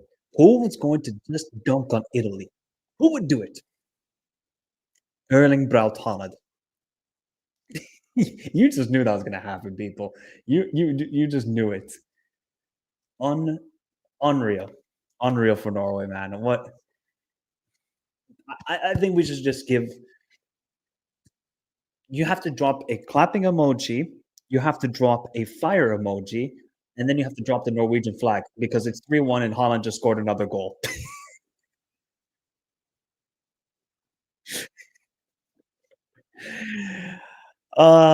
Stay humble, eh?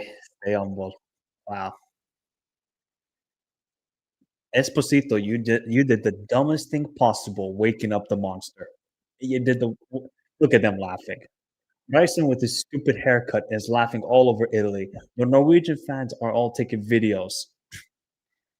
Oh my god, this is just they're getting dunked on, man. Absolutely dunked on. What a beast he is, guys. Absolute beast. Okay, can somebody turn into Erling Braut Holland in this Nigeria game and DR Congo game, please? Oh, that's just a poor ball into Akoradare. He's not going to Gattuso in the Gattuso in the mud. La la la la la la. Gattuso in the mud.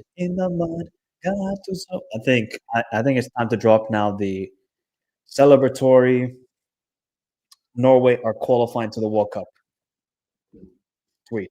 By the way, if you don't follow me on Twitter or Instagram, especially Instagram, we got to get the Instagram followers up, people.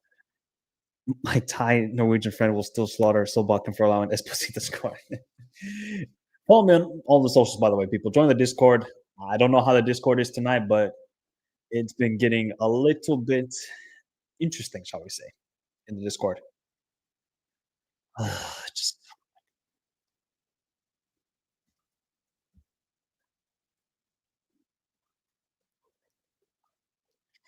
I think it's time to drop the celebratory tweet for Norway.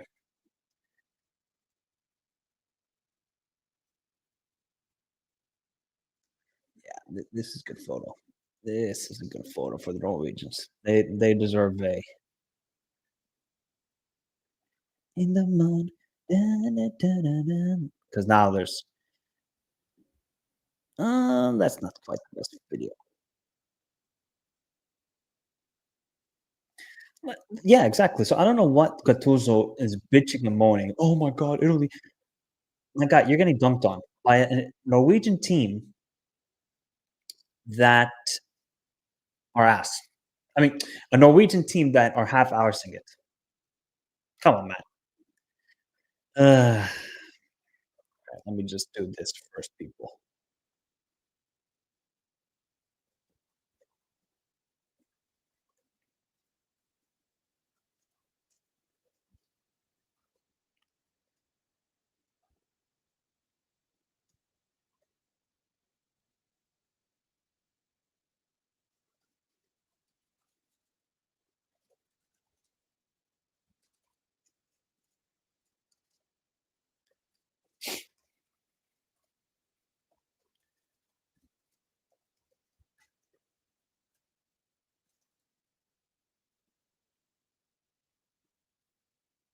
Nope, no chance there either. Somebody,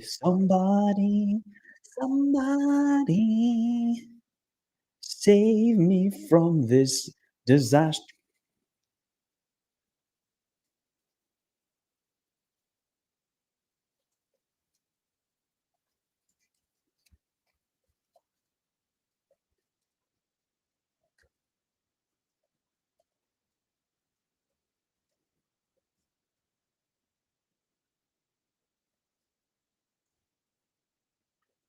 Please, please, dear Congo. This I don't even want to stream the penalties. I really don't, people, because I don't think these guys need to for me to waste my time with them. Look at that cross. Thank you very much. Shout out to Anna. Shout out to Anna. Shout out to Anna. I'm biased. Nigeria's trumpeters is needed. I can't hear anything, so I'm just now doing the tweet for Norway. We got about 6 minutes left in this game. Who's coming up the field for Adams? Arokodare? Is he coming off the field? Really? He's not good at penalties? Or is Ed actually just pissed at him? That's a strange sub. Either he's injured. Okay, now Victor Osimhen's on the sideline. Yeah.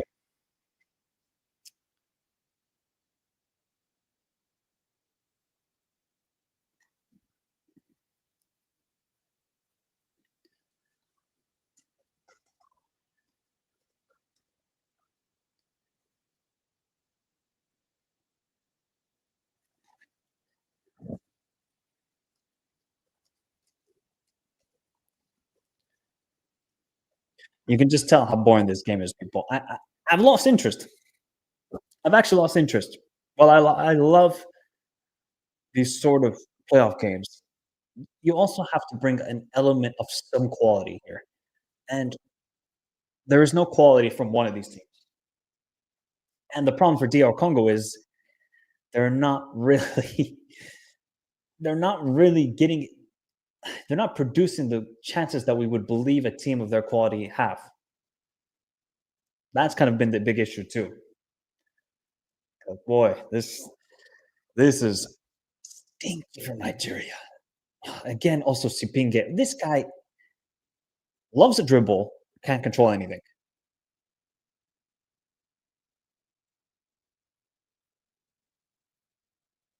Maybe Mutuzami will get the winner. Maybe Mayele, who knows?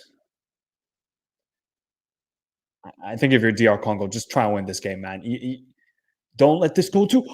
Oh, it almost fell to the feet of Wan-Bissaka. I was ready to celebrate. I felt the Wan-Bissaka winner.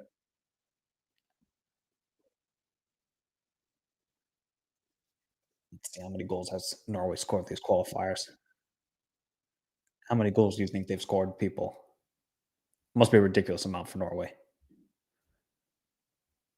They have scored 36 goals in 8 games, people. 38. Wait, 36 or 38? 36 goals in 8 games.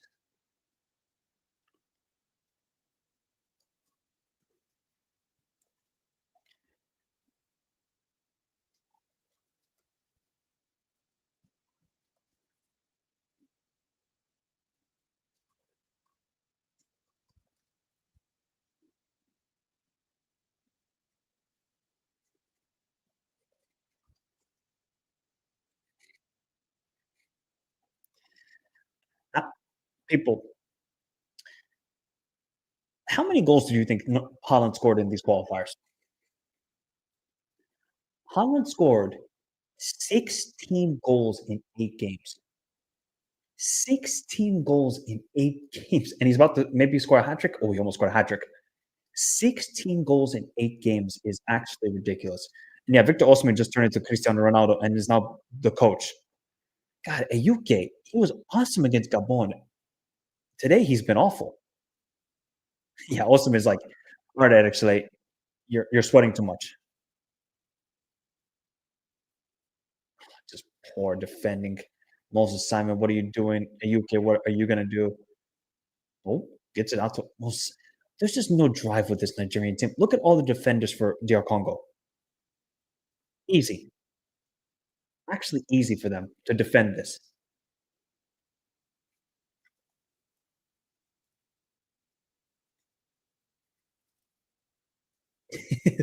Osimhen's got the water prepared. Just like this. Coach, calm down. Calm down, coach. They did an in-game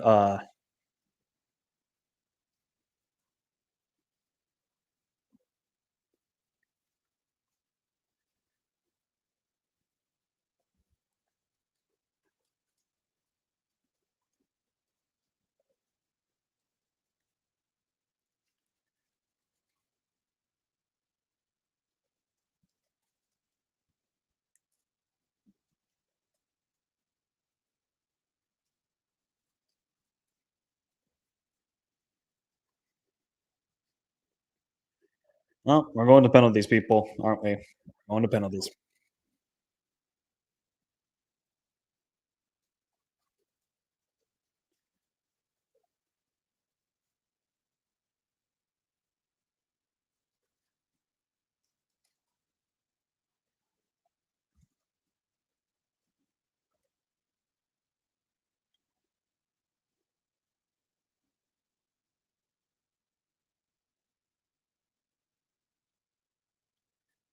Oh, oh, DR Congo subbed the goalkeeper. Empasi comes up for Fayulu.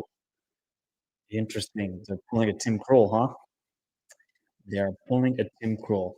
And look at Haaland's face. Haaland knows exactly what's going on here.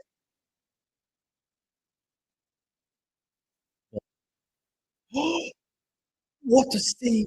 Oh my God, it was Mbemba who almost got the winning goal there. Finally, Noah Bali makes a crucial save. Finally. And it's taken till the 121st minute. Wow. Cancel Mbemba almost scored another game-winning goal. Great. Was that going in? Let's see here from this angle. Yep. Wow, what a save from Noah Bali. What a save from Noah Bali. Because that was going in, you know?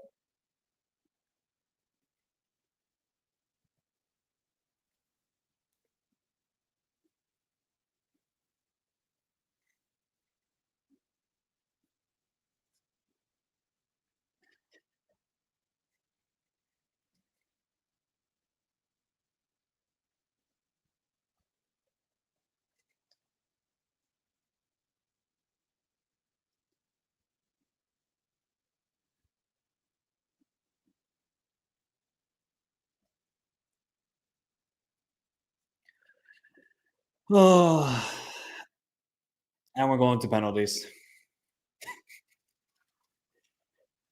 Oh my God. Wow. We called full time, people. It's finally over. The pain is over. The pain is over.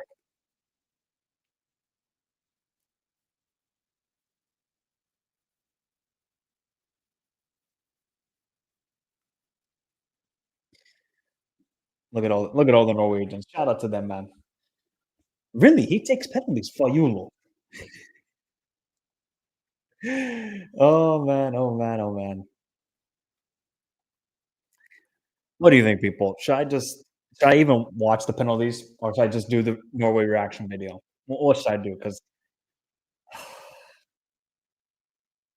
these pens are gonna take forever too. I still gotta record it, the Norway video. Because I didn't really want to.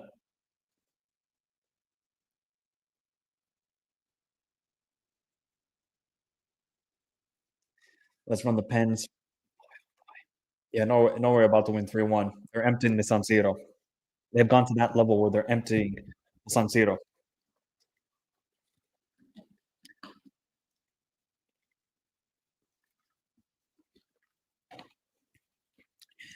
Somebody has to tell me, are they olaying them?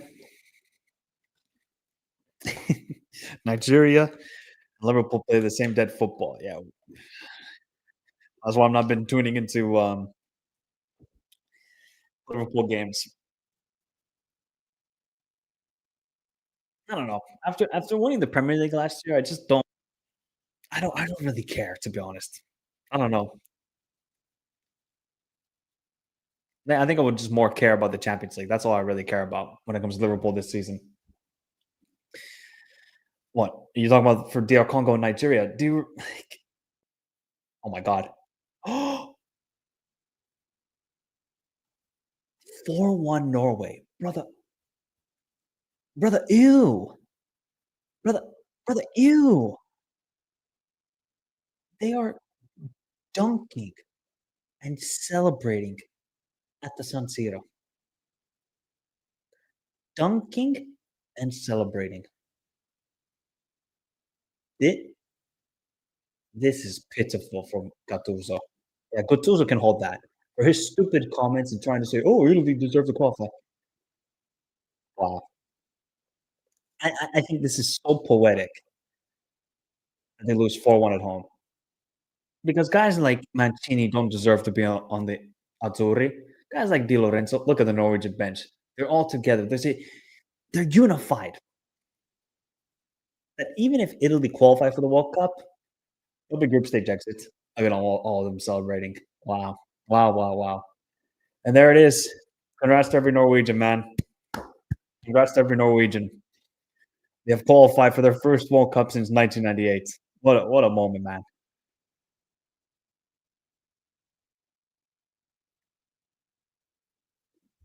Congrats to them, man. I wish my national team was as dominant as them. But unfortunately, that is not the case. They have completely changed the narrative of Norwegian football. Completely changed the narrative. Can't wait to talk about it when I do my video. At the end of this game, of course. At the end of this game. Because this is a look at Solbakken. Look at all the players. Wow. That they should celebrate. They should definitely celebrate on dunk on Italy's head. Dunk on them. All right. Now we can fully focus on this game. This diabolical game between Nigeria and DR Congo. Oh, how long have we been streaming for? Almost 3 hours. Ay, mierda. Oh, I was about to just swear in Spanish. I just saved myself for a second there. Good.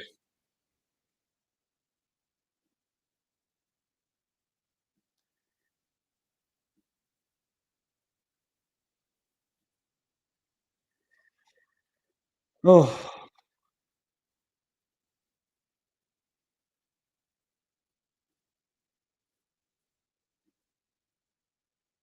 and we haven't even reached 100 likes. And somebody's got a crazy laser. I don't think it's more throwing up. I mean, I think it's more.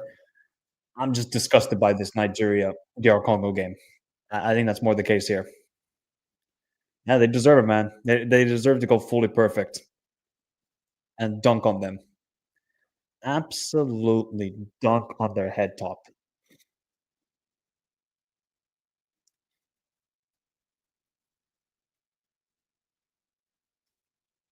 But can you imagine, like,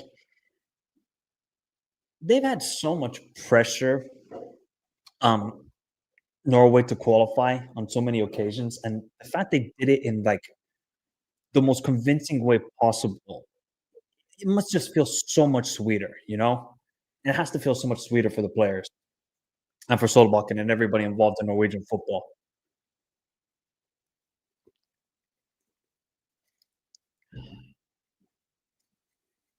But yeah, Italy are terrible.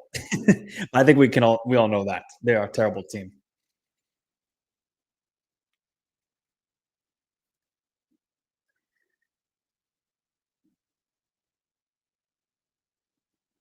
All right, here we go then, people.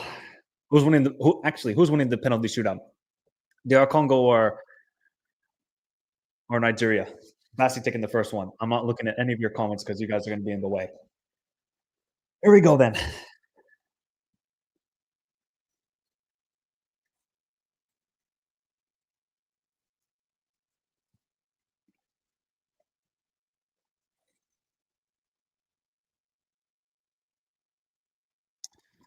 Oh, the nerves of penalty shootout. Here we go. Calvin Basti, first one to step up.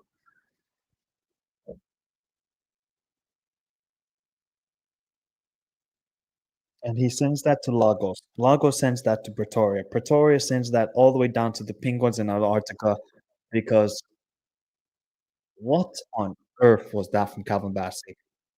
Look, you see how he was leaning. Nah, he was leaning way too much. Oh boy. Oh boy. Oh boy. That was a terrible penalty. Absolutely. He sent that to the Penguins.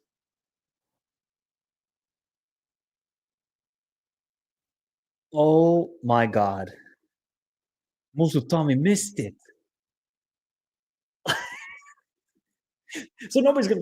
This is just gonna be long, isn't it? Oh, great save from Noah Bali. He was really clutch in the AFCON against maybe off his line, just a tad bit. Nope, they're not gonna call it back. So we're all equal, huh? We're all equal. Oh my God, this is just gonna be so nerve wracking. Now Moses Simon steps up for the Super Eagle. That was actually, I think that was a great save. That was a great save from Noah Bali. Here's Moses Simon, then one of the more experienced players on the Super Eagles team. Moses Simon. And you guys wanted me to watch this?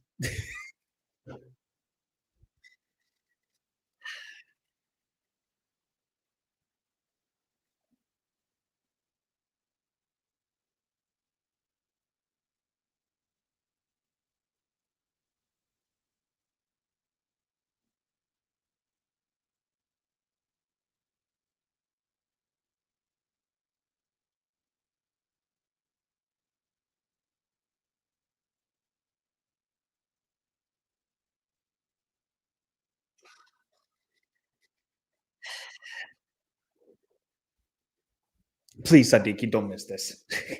Please. This is such peak African football. I love it, guys. Oh, Sadiki, please don't miss this, bro. Please. You are one of the reasons why DR Congo are going to progress as a national team because you are basically a scout. And some idiot from the fans threw a water bottle. Are you kidding me? Come on now. Let's not act like idiots here. Sadiki, just please score. And more fans are throwing stuff onto the net. Sadiki up against Noabali. Sadiki. Barely, but he got it done. He got it done though. Clutch pen from Sadiki. Guy's a scout. He is a scout at the end of the day. Oh, he almost missed it though. He got it right under Noabali. Just under Noabali there.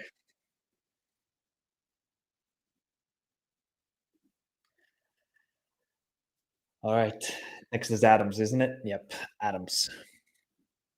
Next up is Adams. Oh boy.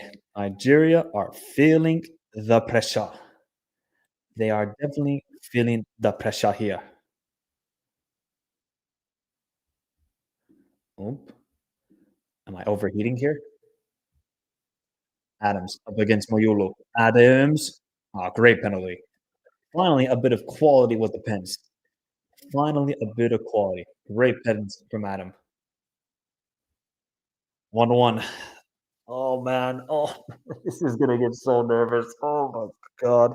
This reminds me of the Peru-Australia games or the World Cup final or the World Cup quarterfinal between Netherlands and Argentina.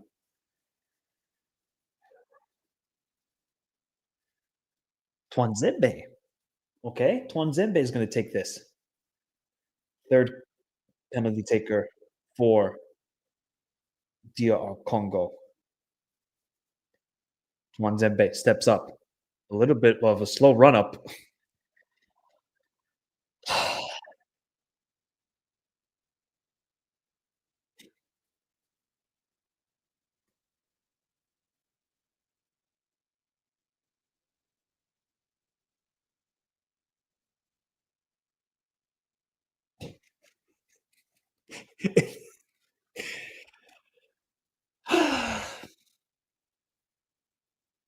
You don't laugh, you cry. Because, my God, what is Twanzebe doing there with the penalty? That was horrific, bro. He just slowly jog up. That was terrible from him. Terrible. I think it's now Onya Maechi now. Onya Maechi. I think it is. Yeah, it's Onya Maechi. Up against Mayolo.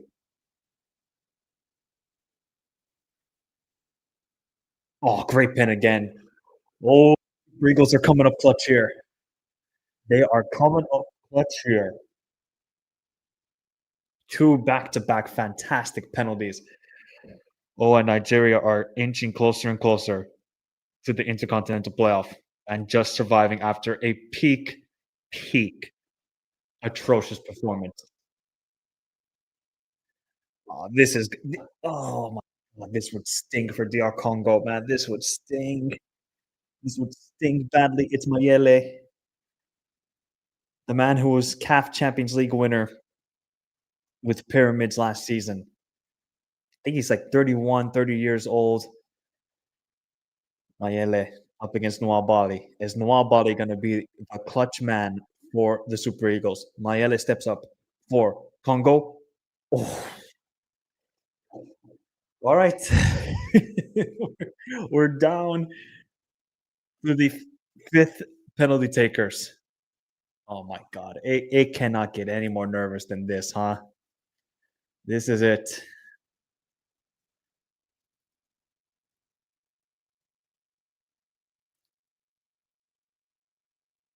This is it then, huh?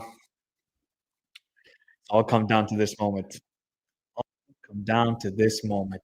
Who will step up? Who will come up clutch? It is a UK who's going to step up for Nigeria. Oh my God. Oh my God.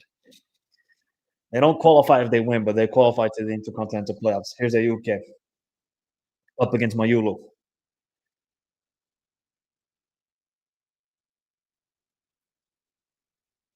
Uh, oh, at least he scored. Oh my God. If somebody throwing a bottle onto the field to disrupt a UK and he missed, that that would have not been cool. No, that is just not cool whatsoever. What is some idiot throwing the bottle on the field for? At least he scored. I'm happy about that, but that would have been despicable in my opinion. That would have been despicable. All right. Who's up next for DR Congo? Is it Balikwisa? Is it Balikwisa who just came onto the field? Oh my God. It's one of the new players who was just called up. I think. I think it's Balikwisa. It is Balikwisa. Oh, he's got to score here. He's one of the new players. I think it's his first cap for DR Congo up against Duan Bali. Oh, what a penalty, though. What a penalty from Balikwisa. And we continue to the sixth penalty takers. We're going to the distance here, people. We're going to the distance.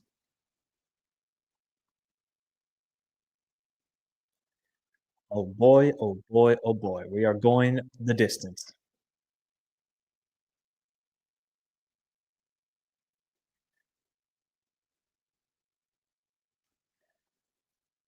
Now it's Jai.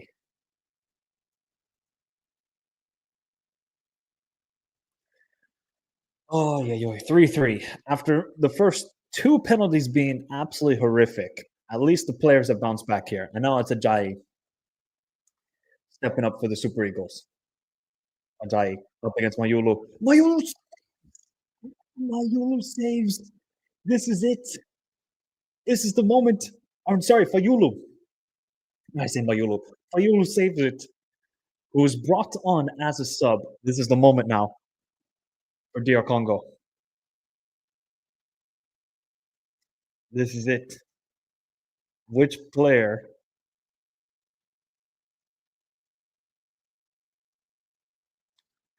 Nah, just the easy save. And look, Fayulu telling everybody, calma, calmate, calmate.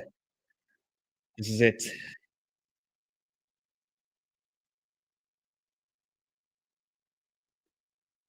Of course, you knew who was going to take this penalty. El Capitan Mbemba, the man who's been an absolute stalwart for the national team. Everybody's throwing trash onto the field. Horrific, horrific scenes. But Mbemba is going to take it. Scored! And your Congo are moving on to the Intercontinental Playoff, and they deserve it. They were the better team. They have had it better today. Shout out to Chancel Mbemba, scored the game-winning goal in the semifinal and scores the game-winning penalty to give hope to a nation that haven't qualified to the World Cup for a very, very long time. And wow. And now they're doing the Chancel Mbemba. Shout out to every DR Congo person out there. And the Super Eagles are missing back-to-back World Cups. Back-to-back World Cups. We will not see the Super Eagles at. I mean, if you're Nigerian, I mean, yes, you can blame your national team, but Okay, yeah, you can, but look at your federation and look at how DR Congo, they have progressed so much as a national team the past decade, I would say. And it's gotten to this moment where Desabre has built a unit. They are so strong defensively. While I still believe they can offer a lot more going forward, DR Congo, they are building something, people. They are definitely building something. Also, is going to miss another World Cup. Going to miss another World Cup. All right, there we go, people. I think that's enough. 3 hours and 10 minutes. Shout out to Double Touch, Double Trouble saying, imagine after all this, you're not in the World Cup still. Yeah, it sucks, but you got through the worst part because these 2 games for DR Congo, they were not pretty, but they got the job done. That is the most perfect thing about it. They can improve as a national team more and more, and they're going to grow as a team at the AFCON with, chemistry wise. But that's it, people. Thank you, Double Trouble, for your kind donation. Shout out to everybody in the chat. Now I got to film the Norway reaction video, but DR Congo, thanks to the substitution of Fayulu from Desabre, goes to the Intercontinental Playoff. And yeah, Nigeria, I'm going to have to make another video. Legacy failure. Back-to-back World Cup misses. Ooh, that's going to sting. Well, we get to everybody. Thank you for your kind donations. Thank you for all tuning in. Remember to hit the like button if you haven't done so already. Subscribe to the channel if you're new around there. And don't worry, very, very soon, I'll be getting up the Norway qualifying video. But have a beautiful day. Stay safe in this crazy world. And congrats to every Congolese person out there. You're one win away from returning to the World